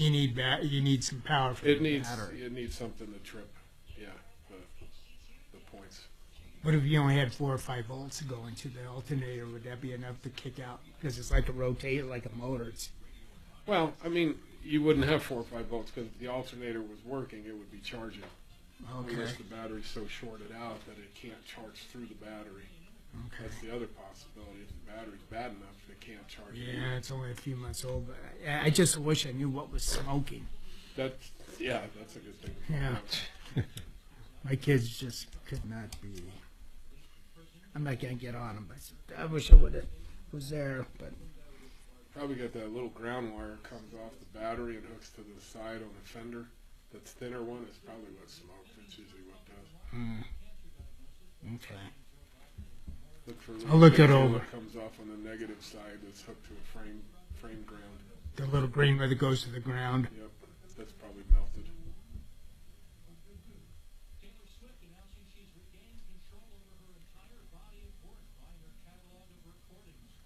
Kevin, let's say I've heard this. People, like you start a car, people can take the battery out. I've never done. Take the 12-volt battery out, set it on the ground, drive up the Red Rocks. Sure. Because now it's running off the alternator now. The older car. The alternator's powering everything. Yeah, but newer cars, you break that circuit and they won't run. I don't know up to what year, but the newer stuff won't run without the battery. Oh. Could I run that car forever? That's how you used to test it. Disconnect the battery. If it dies, the alternator's no good. Okay, because if I took the battery, I could run that car forever. Drive it. Yeah. Until I shut it off. Because the battery's functions only to engage the starter, right? Correct.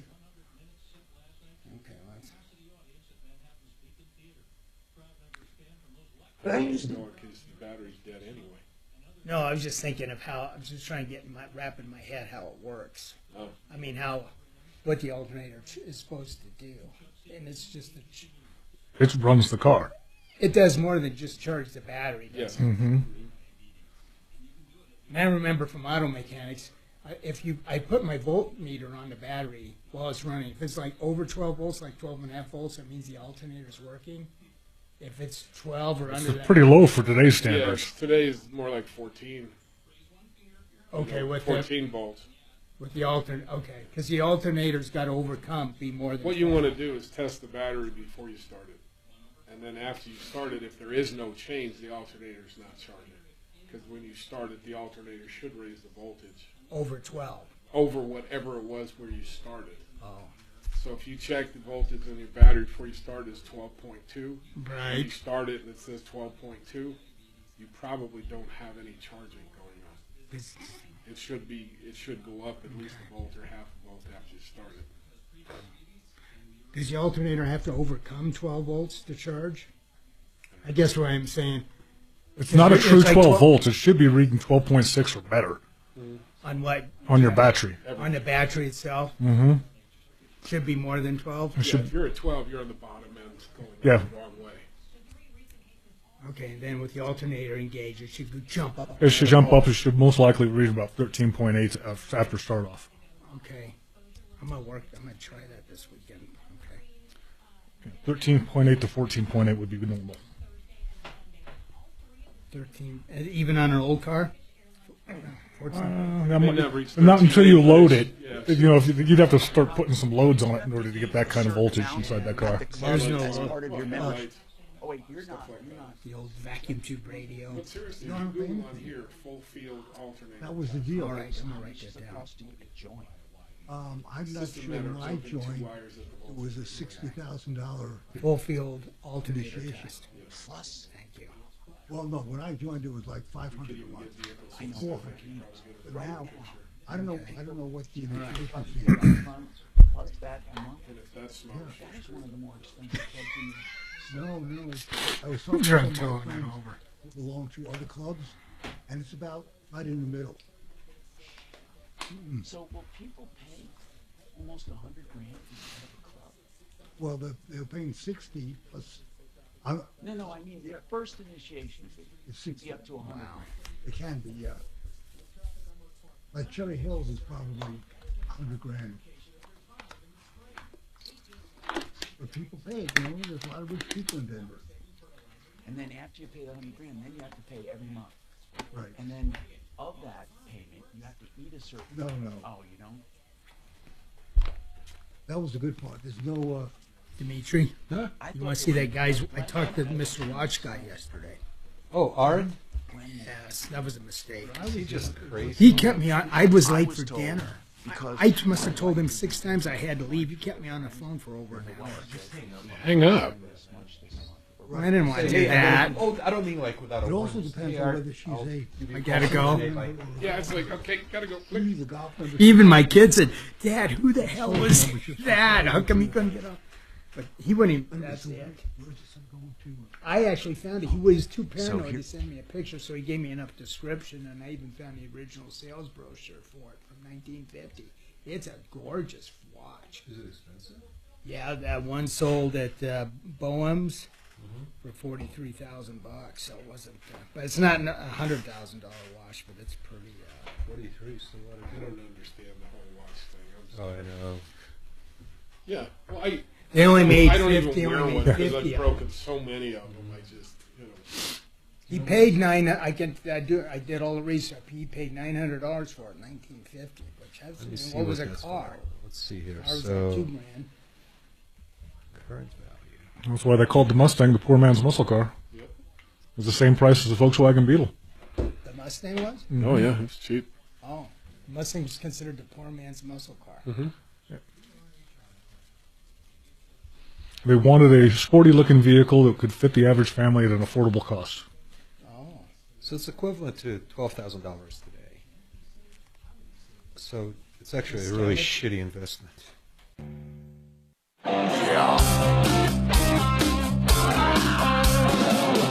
Ripped off, bad news. You need advice so you don't have to lose. We'll come running just as fast as we can. Troubleshooter's gonna help the common man. This is the Troubleshooter Show. Now, Tom Martino. What can we do for you? I ask that question every day. Been asking it for 50 years.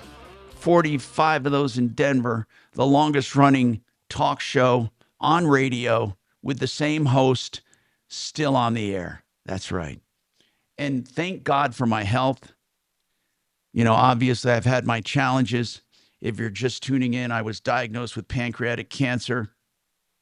And it was so remarkable that, although that's a shot in the gut, right? Oh, my God, pancreatic cancer. We know the fatality rates. I don't want to bum people out, especially those who are suffering through it. Mine happened to be a very, very, very rare case of total operability, isolation, and extraction. I was declared 100% cancer-free after a 9-hour surgery. And the pathology came back the same. I am now on the road to recovery, and I thank everyone for their kind wishes. I just give that update every now and then. I don't want to make the whole topic about this. But I do want to say this. I have an email address called help@troubleshooter.com, and it's usually for consumer problems, and I still want it to be for consumer problems. But there's something that I truly want everyone to know, and I mean this absolutely, positively, 100%. If you are going through chemotherapy or cancer treatment and you have non-medical questions and concerns about things, just little things, just trust me, I don't have to go over them. If you're going through it, you're going to know that there's going to be a lot of things, and you want a perspective from somebody who's gone through it and still recovering and all of that. You write to that email address and I will answer you. I'll even call you if you want, and we can talk about it. I just want you to know that I found it a little difficult to find people that I could talk to.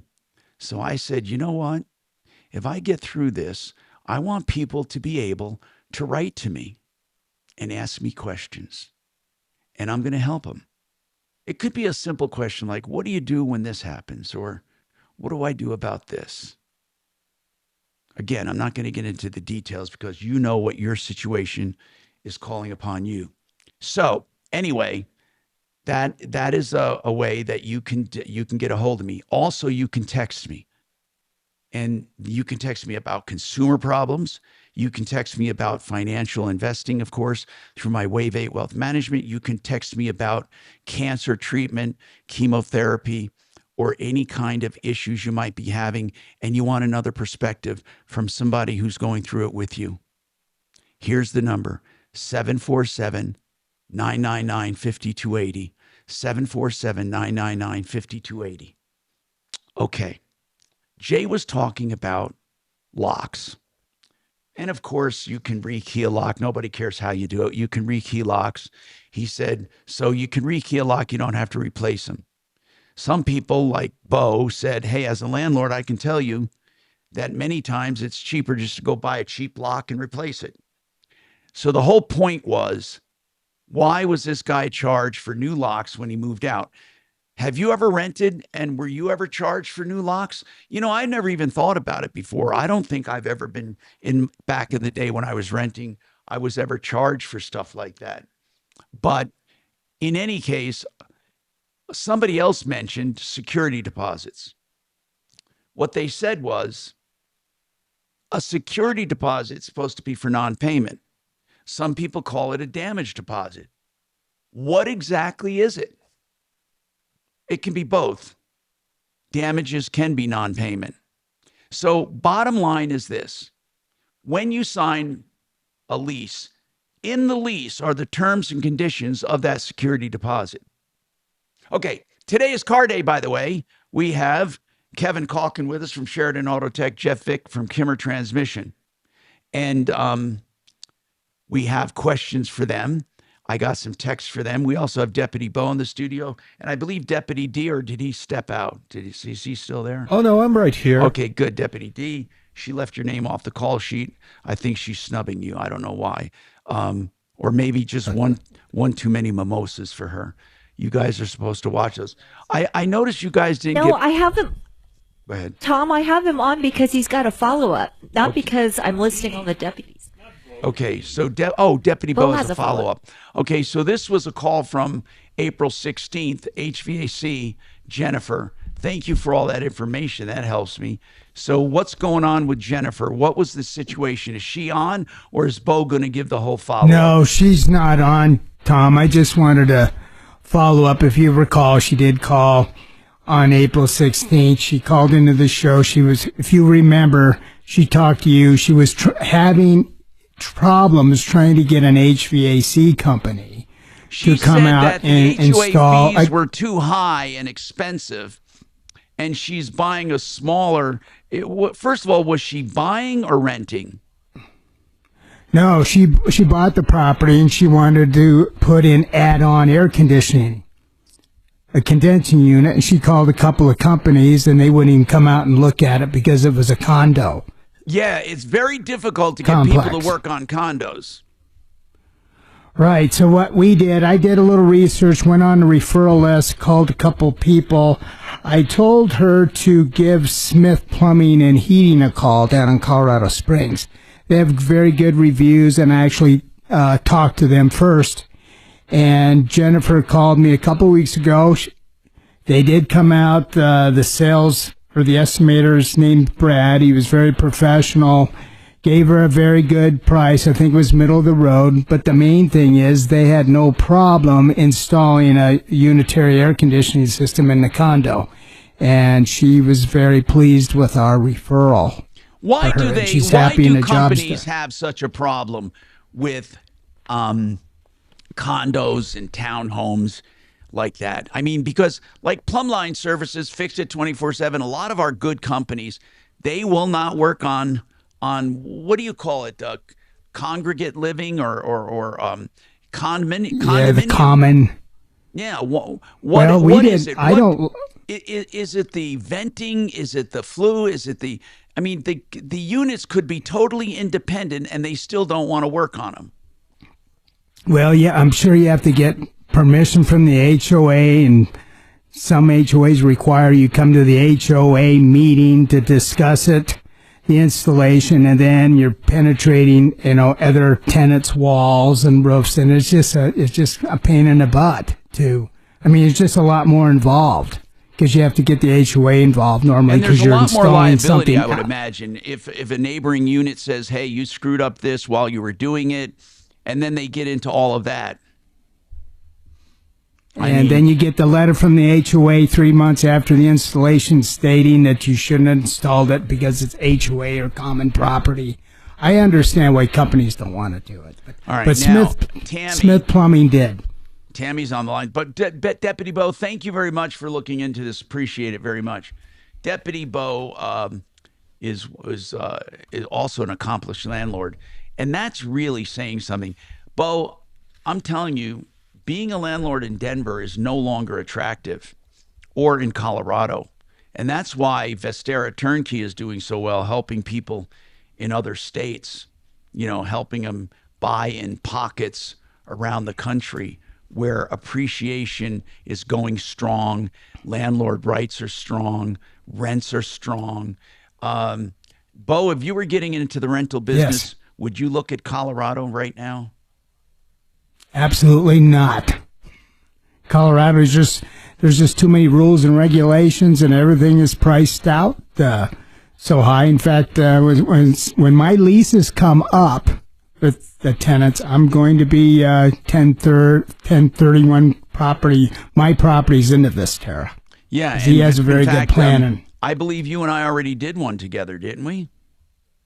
Yeah, we did the Vestera 2 LLC. Yep. So I'm very happy with it. So what I've been doing for people who want to do Vestera Turnkey, but they don't want to do the whole thing. There's nothing wrong with doing the whole thing. It's wonderful, but you got to take out a loan and you got to go on the hook for the loan and all that. But still, it pays for it. It's a good investment. Don't get me wrong. But some people don't want to do the loan. They don't want to have a loan in their name. They don't want to be responsible for that. But they want to have a partial investment in one of these real estate ventures from Vestera Turnkey, and I've been helping them do that through my financial connections. As a financial advisor, I was able to put together some plans where they can be part of it and take a smaller percentage of ownership and still get a taste of that return. So it's a really good plan. I can also help people who have retirement money they want to invest. In fact, that's really something to be said. There are so many people that have retirement money just sitting there. Now, it's making maybe a decent return. If it ain't broke, don't fix it. But so many people want to be more active with their retirement accounts, but they're not allowed to be, because you have very severe restrictions when you use retirement money. We have been able to help people through our system use their retirement money for not just Vestera, but for artwork, for other kinds of investments. So if people find an investment that they believe in and they want to use retirement money, give us a call. And again, you can call me or text me at 747-999-5280, or you can call Wave 8 directly, 303-771-HELP, 771-4357. Tammy, you have a question about a headliner. You know, it's a good question, by the way. It is a very good question. Go ahead. Oh, thank you. Well, you know, I've got a car that I love more than anything, and she's beautiful, and she just had some work done on her because a tree branch fell on her, and now it's all pretty on the outside, but it's a little dingy on the inside because she's 15, 16 years old, and my headliner, I am noticing, has marks on it, you know, because I have dogs and stuff like that, and there's marks on my headliner. Sure. And I don't know the best way to clean that. Do you use a steam cleaner? Do you people do it for you? I know there are auto detailing companies. Now, what kind of car is this? It's a 2010 Lexus RX 350. I'm sorry, 350. A Lexus RX 350? It's a SUV. Mm-hmm. That's a nice car. Thank you. I bought her in 2009. She was born in 2009, branded as a 2010, and I love her, and she has 110,000 miles on her, and I want to keep her for the rest of my life. So I would like to have my headliner done. Okay. I'd like to know how that works. There are auto detailers. You know, Kevin, I don't know if you come across detailers or Jeff Vick or Bo or Dimitri. We do all the time. Dimitri, I don't know if you would ever use one because you're so meticulous yourself, but Deputy Doc, I know some detailers who can do it. But the question is, no. In fact, they have very special ways of doing it. It takes let me tell you why it takes special care. You don't want it to absorb chemicals and stuff in there and sit in there, and then it settles back out, right? And you get something called weeping, and you get actually the spot can come back again. There are some extraction methods, steam extraction, where you use a light steam, but as it puts the steam in, it sucks out the stain. But you don't want to use like a carpet cleaner. If I look at referrallist.com, I'm trying to see, I don't know if this kid ever came on the referral list. He's a really good kid. I'm looking up right now, auto detailing. Help me out, guys, if you can come across detailing. But I think that there was one. I didn't know. I didn't know. Could I just spray, just light spray alcohol on it? Guys, what do you think? And the reason... You could create a bigger problem by just introducing chemicals. I'd be concerned. Yeah, it's not worth it. The reason why I'm asking is because you know how when you have a bunch of Miller moths and they leave those red spots? Yes. On stuff. Like I live in Miller moth land, and they're getting ready to come. But anyway, I learned I had a motorhome with accordion shades, that go up and down. Yeah. And they would get in there, and then in the spring when I opened up even though it was in a garage and covered, I would open up and I would still have Miller moths in there. Well, I learned that if I just sprayed hydrogen peroxide on those spots on my blinds, it just vaporized away. But I'm afraid to do that on my car. Yeah, I can see why. And if you do try it, you got to try a small corner spot that you're not going to see. Make sure it doesn't stain or bleach it. I don't have a small corner spot where it's dirty. True. I have it dirty above the back windows and, right behind the drivers and the passenger seat. And that's just because my husband, when he was alive, we gave the dogs treats, and we would reach back to give them the treats, and inevitably the food would hit the top, and then it would go to the dog's mouth. I got this place that I've used for my vehicles that does a great job. It's called OC Detailing.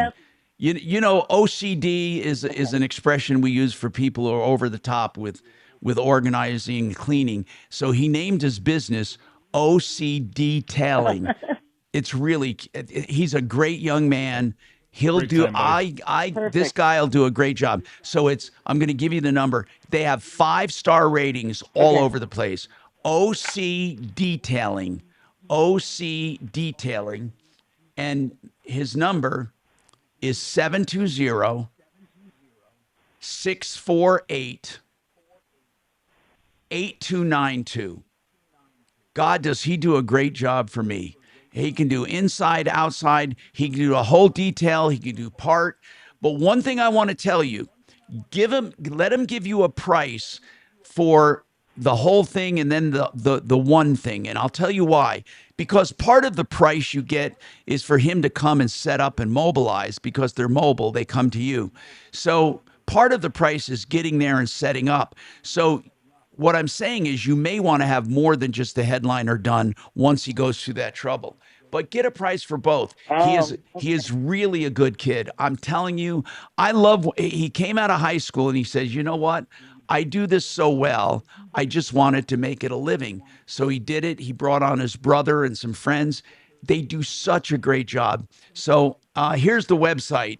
It's it's ocdetailing.co for Colorado. So ocdetailing.co. You'll love them. And good luck with that car, man. It's wonderful when you find something you truly, truly, truly love. Break time. We got to take a break. I'm Tom Martino. More coming up.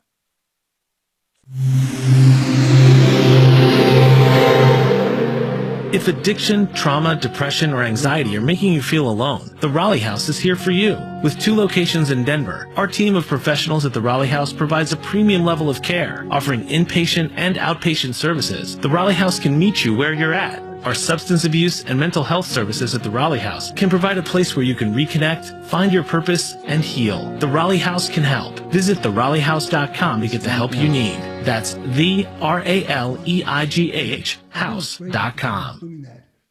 John Fuller is a personal injury attorney, and I hope you never need him. But here's the great thing.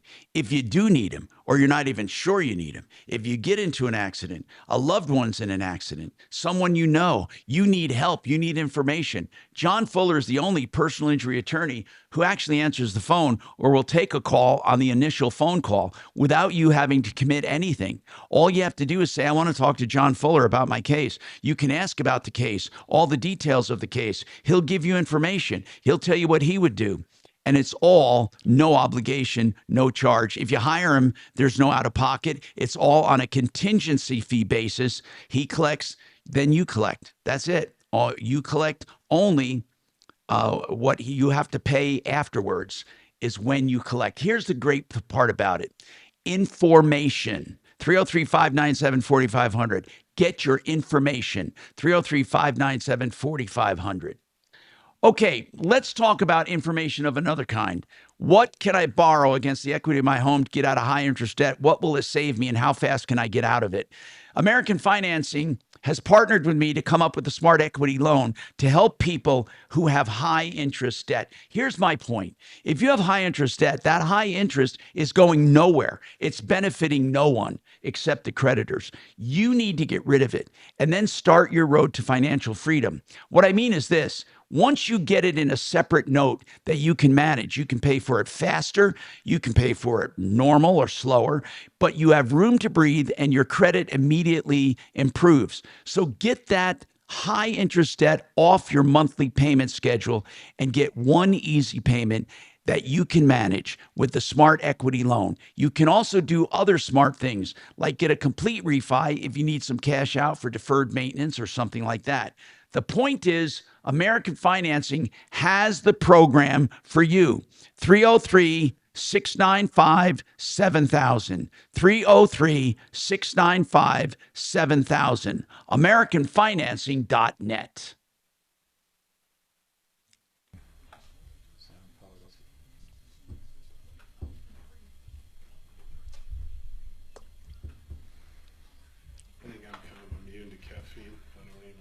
Well, you're a Mountain Dew drinker, aren't you? No. No, I thought you were. No. I love Mountain Dew. I've had a soda in 20 years. I had What? I had one. I can't drink pop. It's just I had one last month. It was probably the first one I've had in at least 10 or 12 years. Wow. Yeah. That's So- good. Well, I had to get away from it because kidney stones. Yeah, I just have no use for it because I just get thirstier the more I drink. Mm-hmm. Yeah, it's just if you want to quench your thirst, Coca-Cola's not going to do it. Yeah. Oh, were you drinking the sugared ones? Or the Well, no, it's been over 20 They're years. going to start infusion already. No, my girlfriend lived. You know, she has. They're starting a lot of key already, June 11th. Bottle of Coke in the fridge. That was. Oh, sure. Is there a Take a few marker sips, for your yeah. thing? They got for the radiation. I didn't know that Is leads there to a kidney marker like when stones. High in phosphorus. When I was after I had my surgery. Yeah. There was I don't. a chemical called. I don't drink PSP. those. Yeah, I found it was even worse because I bought one of those soda streams. Mm-hmm. Man, it's really bad then. That's when I put the link together. Yeah. And that's when I stopped drinking soda. Now, are they going to check that? Huh? Well, they always check it, but it's never. The syrups. It's never showed up Mm-hmm. before. And you drank more of it because it was so Readily convenient. available, It was yeah. right there. Yeah, so the that- kids were drinking enough soda. It's like, this has got to be cheaper. Yeah. Yesterday, It is cheaper, but you end up drinking a lot more at volume. about So 4 o'clock. My dance hurts because my nose runs. As far as the it's canned season. sodas, I think Pepsi is the one that ranks the worst for kidney stones. Wow. they wondered about. It's a 10. It's been 3. What about Diet Pepsi? 40, 30 years. Look it up. So with screening, they do that. They do imaging. You don't get screened anymore, right? I just, every now and then I'll check it, but it's been less than 10 But in the beginning, you were getting screened every 3 months or 6 Mm-hmm. months. every 6 months because it went down so drastically. Yeah, I mean, water, tea, and whiskey. That's about it. You don't drink sodas at all, huh, Jeff? Nope. Because of the kidney stones? Yep. I had a Diet Pepsi last month. It tasted good, but couldn't finish it, though. I couldn't get through the whole thing. My wife is so I busy. need to start. I drink 2 a day. She does shit all the time. What kind of whiskey? My just general day-to-day is, the Jim Beam. So, but if I'm going to sit down and have a nice cocktail or something, I've got, or just drink it straight up, I've got others that I like to go to. I mean, you were talking about rye a while ago. Yeah. I like Turnbuckle. Turnbuckle's real freaking good. Is that super expensive? Yeah. Oh. Yeah, so a bottle lasts me a while because this is one and done. Yeah, exactly. Yeah. I'm like that bullet ride. That's what I drink all the time. It reminds me of, and it's the old bottle reminds me of the old cowboy days. Yes, Steve and I. That's all we drink when I'm over at Kimberly's and Steve's house. Actually, that is so good with a Diet Pepsi and a lime in it. Yeah, the Turnbuckle is, depending on where you get it, anywhere from about $62 to $75 a bottle. For like a $7.50 bottle. A little smaller than that. Oh God! No wonder I've never tasted it. Yeah. So it's for Wealth K-House Studios. Trajan Wealth, your trusted local fiduciary advisors. TrajanWealth.com. Denver's talk station. Online at khout.com. Hey, Tom Martino here, 303-713-TALK, 303-713-8255. Today is car day. We're trying to solve your problems, answer your questions, take your complaints, make your life a little easier.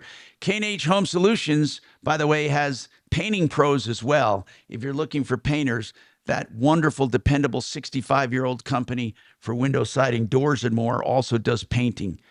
khwindows.com. Hey, I have a question for Jeff and Kevin.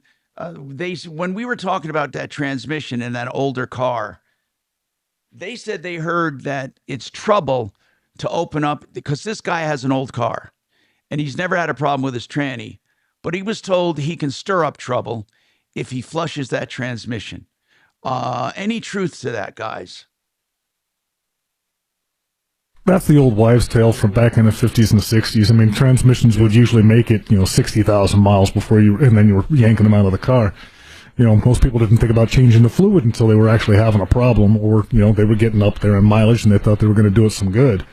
So, I mean, if you drop the pan and everything inside there looks good and there's no reason not to move forward, then go ahead and do it. Mm-hmm. Okay. In other words, you don't just avoid it because of these wives' tales. It doesn't. No, and nor do you change your fluid to solve a problem. If you're already having a problem, fluid change isn't going to help. No, it's like changing your engine oil to solve a rod knock. Exactly. Okay, I get what you're saying. And speaking of a rod knock, I have another question here about buying a used car. Kevin, I know you do used car checkups before they commit, but somebody wants to know, they heard that there's an engine additive that unscrupulous people use to cover up knocks. And how do you know if someone's using one of those additives when you go to look at an older car? You almost have to get the engine to a higher RPM because what they're using is just an oil thickener. I mean, there's no magic. There's no magic potion that'll so it just kind of keep a muffles rod the intact. sound. It just really muffles the sound. Exactly.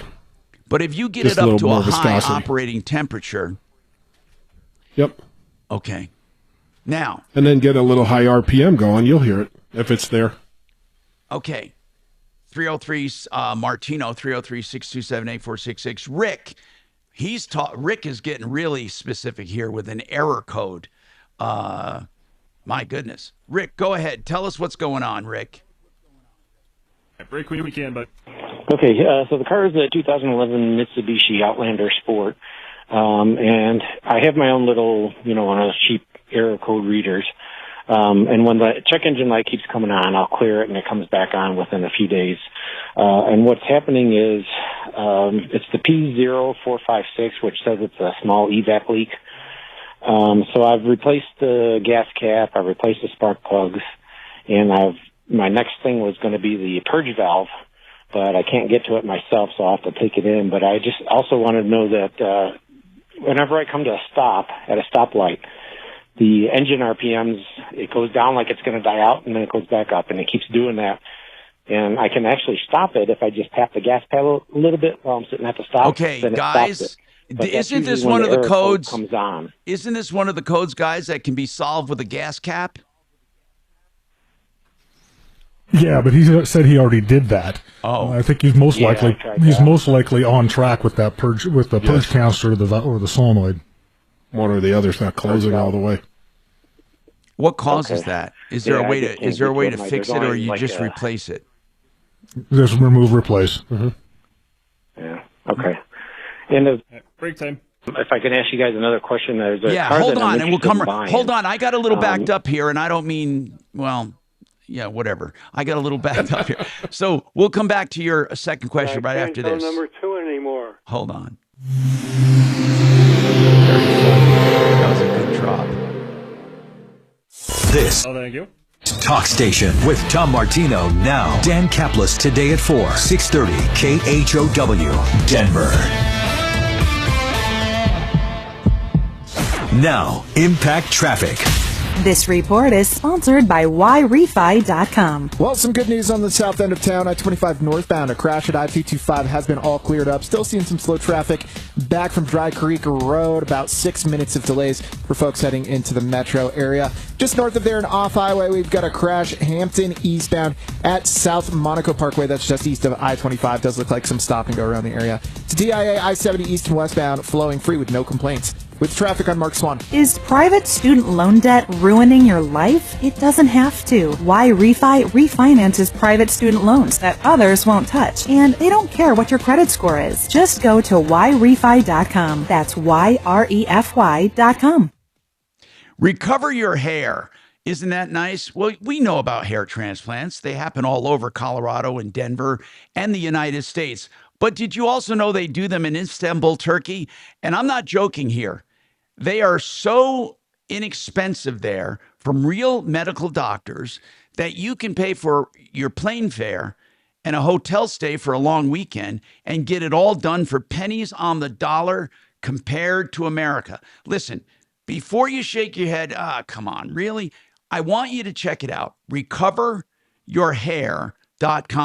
A local entrepreneur put it together. He's doing trips to Istanbul, Turkey that includes everything. 970-534-0676. RecoverYourHair.com.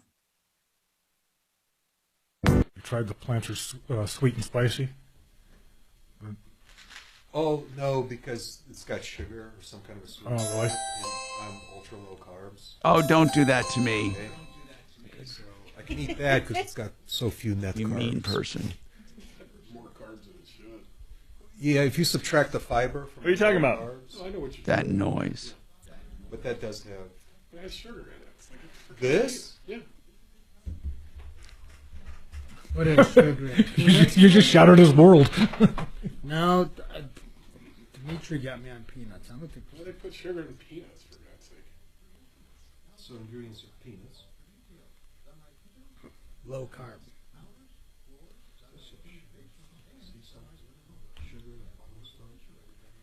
Dimitri, get the Kroger brand.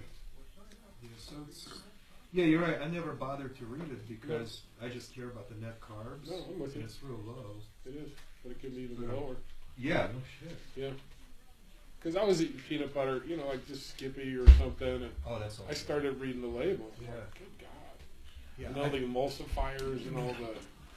I mean, there's more. Yeah. garbage in Thank you for pointing that out. Yeah. I really like the Crazy Richard's peanut butter because that's nothing but peanuts and salt. That's good Good stuff. afternoon, Tom Martino Show. Yeah. Brand. Yeah, anything. Kirkland brand is good. Yeah. Yeah, it's just all I want is peanuts and salt. That's it. That's all I want. That's all it needs. What kind of truck? That's really weird to put sugar in I used to get the Kroger brand, Dimitri. I don't think that's sugar because you turned me on to. And you have a question on transmission? Yeah. I use the Kroger brand. I've tried them all. Even this is the Sir, best tasting. did you have a question on the Mind if I transmission? partake in Okay, it? what's your name? Well, keep in mind, I put my mouth to the jar. Wayne, W-A-Y-N. Do you? I just so. I'm just gonna throw a few on the table. Hey, here. hang on. I won't lick it. No, my point is I may have licked. Oh, I don't care. Okay. Have as many as you want. I don't care about. I know you're a germ-free type of individual. I'm not a germ freak though. It's just No, germ-free, Dimitri. oh, germ free. Yeah, I'm I know. definitely not germ You're not a free. I have two germ-freak. cats I wouldn't that hang sleep with around me, you. So I'm the opposite of germ free. I keep my immune These system are working tasty. out 24 hours a day. I had a cat years ago, and I was really the only one that could handle this cat. She would flat out from hell. She was Satan herself. Oh, these are good. And she was a little cat, and I was living in the back of this lady's house. She was an older lady. I was renting out the back of the house. Got really good rent because I was fixing that room up for her. And I told her, George, if it gets out, don't try to handle her. Right? Just wait till I get her. Was George? George the cat. But it was a female cat. Yeah. So one day she's going to do laundry, and the cat's sitting on top of the freaking dryer. Yeah. And she's like, George, shoo. She's trying to get rid of the cat.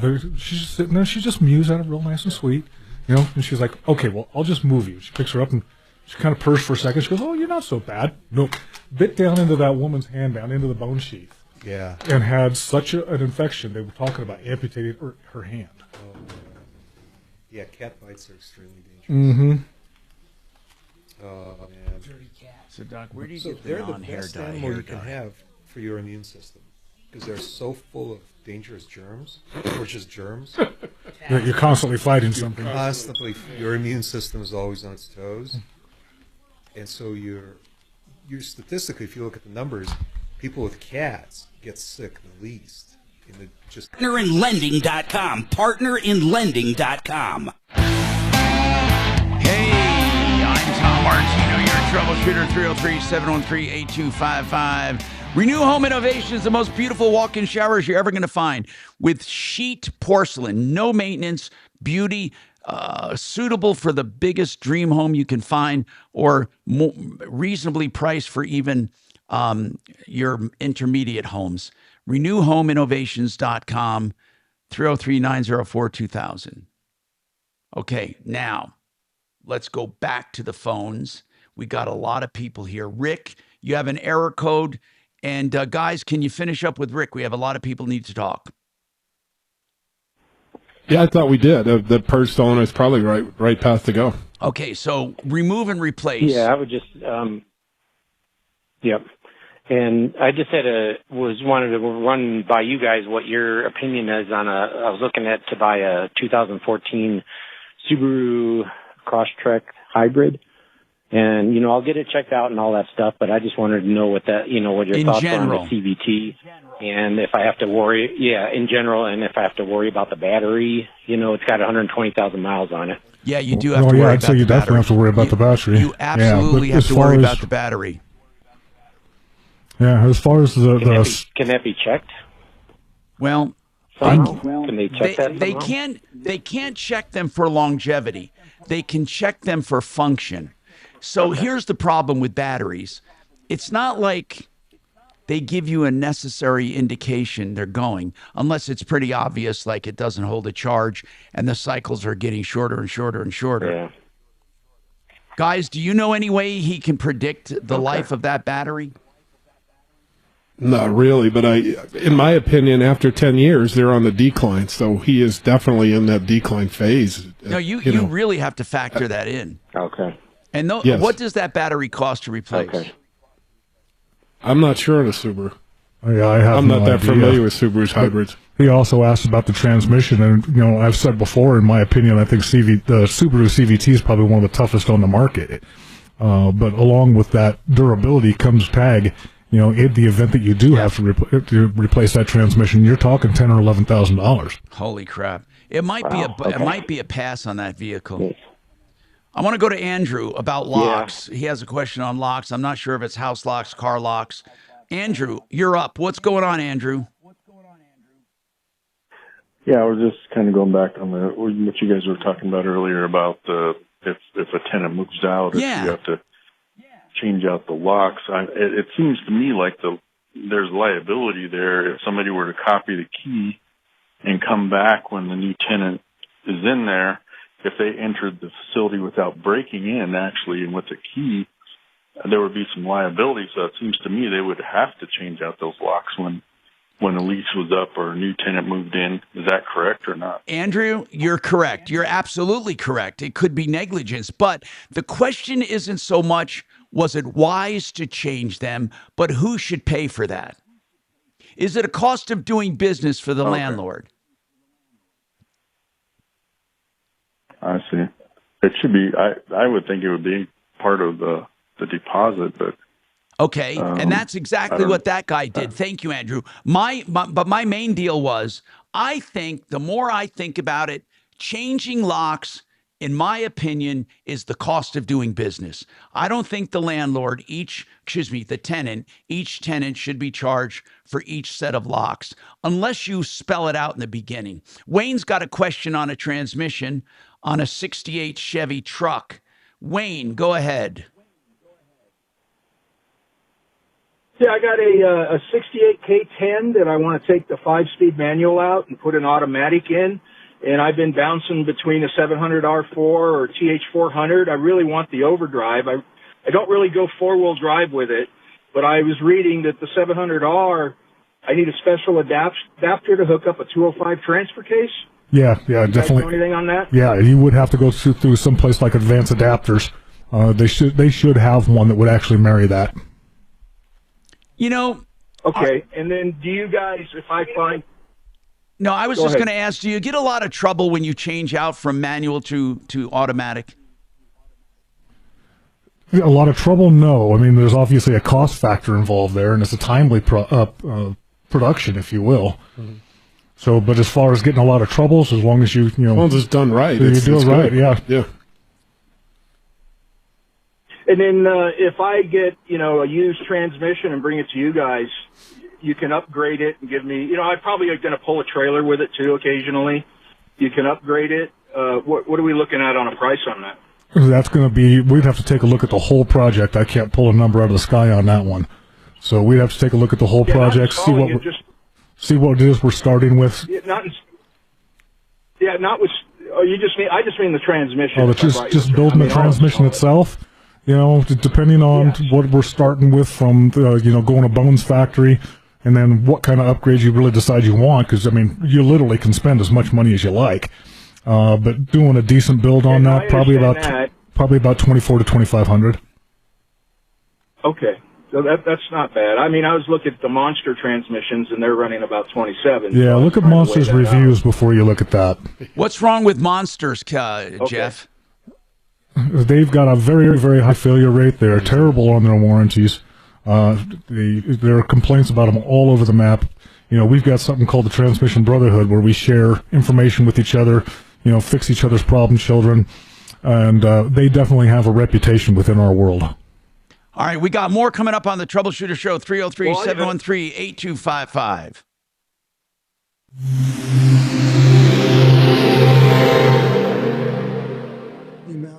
Now, Impact Traffic.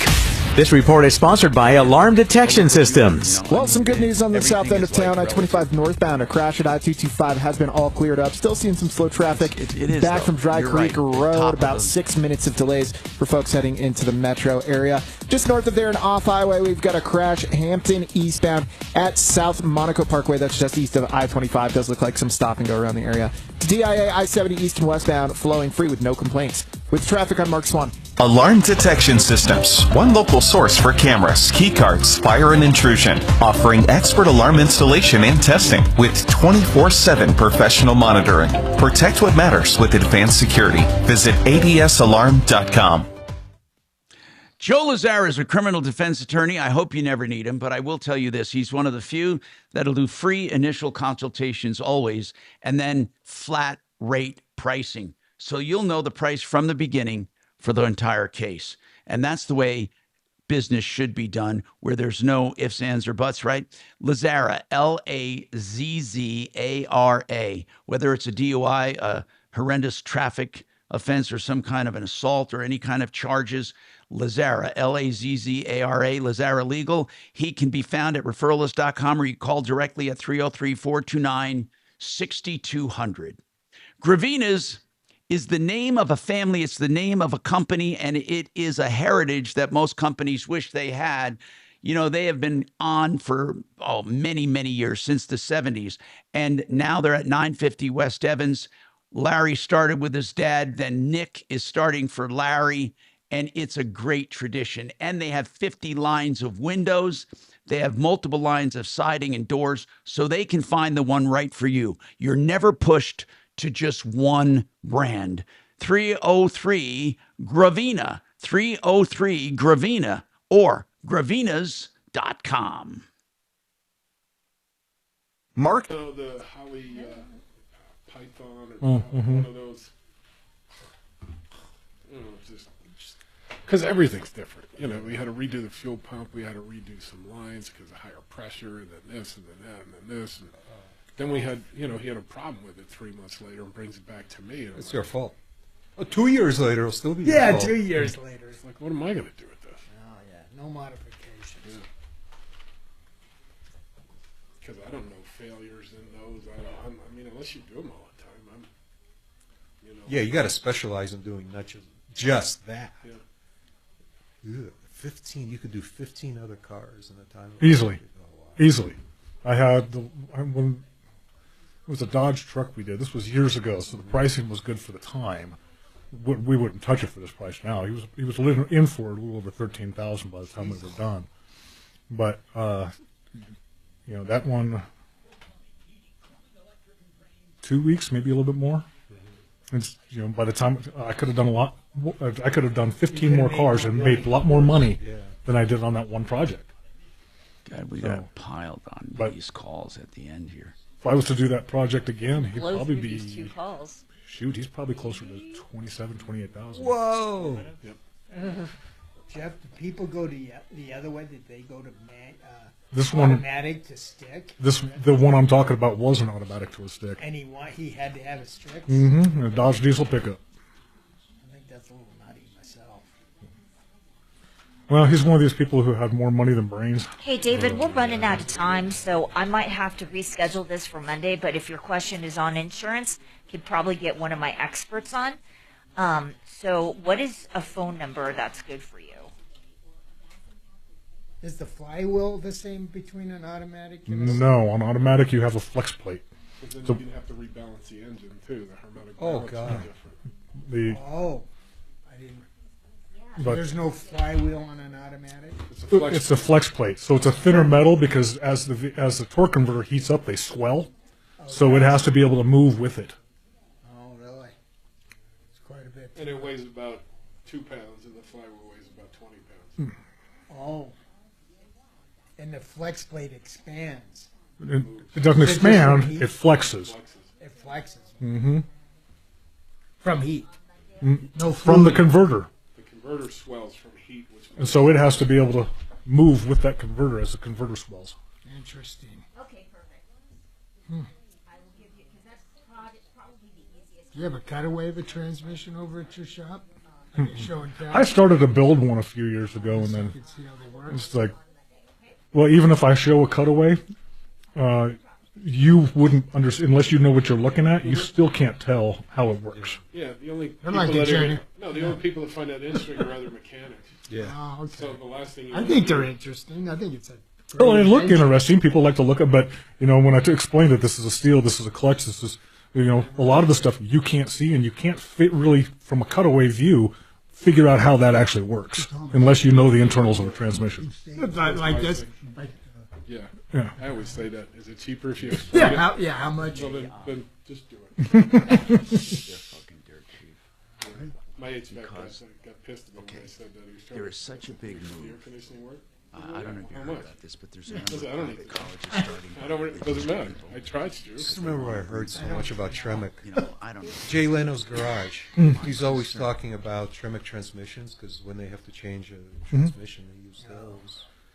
Yeah, you can buy just doing a Tremec 5 or 6 speed swap is not uncommon. But very expensive. The work itself is expensive. Yeah. The transmission doesn't cost you necessarily that It's- much. it's all the labor. It's the Fitting problem. To saying the Trump-led Kennedy Center, quote, should get blown up. TBS strikes again Friday at 2 on 630 KHOW. Hi, Tom Martino, your troubleshooter. 303-713-TALK, 713-8255. Okay, so let's continue our discussion here. We have Jackie has a question on the hatch of her Highlander. Go ahead, Jackie. Jackie? Hi, I have a 2011 Highlander. First of all, thanks for taking the call. Hello, Yes. can you hear me? I can hear you great. Go ahead. Hello? Okay.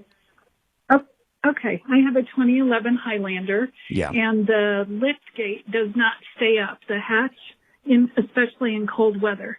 And I've done a Google search on that, and it says that it's probably the lift gate or gas struts. And I was going to ask your guys if they concur with that, and then what would be an estimated repair cost for that? Absolutely yes, and between $50 and $100. It's not a big repair, Part-time Jackie. labor? No, it's a small repair, and that's exactly what's going on with it. They're right, and it costs between $50 and $100 to fix it. Take it over to Sheridan Auto Tech. Awesome. Thank you so much. Sheridan Auto Tech is over. What is If the I were exact? in Denver, I would What's- certainly do that if I were in Denver. Oh, okay, Jackie. Thanks for calling, by the way, I no would matter where certainly you're do from. that if I was in Denver. All right. Hey, let's end real quick. Steve Moss wants to plug some fun rock and roll beer. Rock and roll dot beer. Go ahead, Steve. Hi, Tom. How you doing? Good. Good thing you're tough because I always need your help. I use Brad O'Brien, John Fuller. Just a good lineup of people you have there helping everybody. Good. Now tell Wanted us. to thank you. Tell us about your events tomorrow. Well, we're at the beer garden here near Firestone, Rock and Roll Brewery. Go to rockandroll.beer. Any of your callers that email me or go to the site and book it, or just walk in tomorrow. The first 10 people to mention your name, I'll give them a VIP NASCAR ticket good at Colorado National Speedway.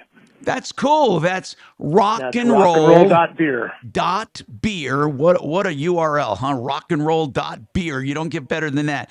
And find out about his beer garden because it happens every Saturday. Go ahead, Doc. What do you give them if they mention Mark's name? Yeah, give him a free. Throw him out? Yeah, they can mention Martino or Mark, right? Mention anything. Yes, sir. Just make sure you love beer because Steve takes it very seriously. And it's honest to God, according to Mark and Sue's, you're probably one of the best brewsters they've ever met. We got more. That's good. And we're having a big celebration August 2nd. Well, we'll talk more about that as the time gets closer. By the way, thank you very much, SheridanAutotech.com and TransmissionsDenver.com. I'm Tom Martino. Call 303-MARTINO for help, information, and referrals 24/7, 303-MARTINO. Okay, guys, thank you very much. Bye, Tom. Have a great weekend. Have a good weekend. Okay, guys.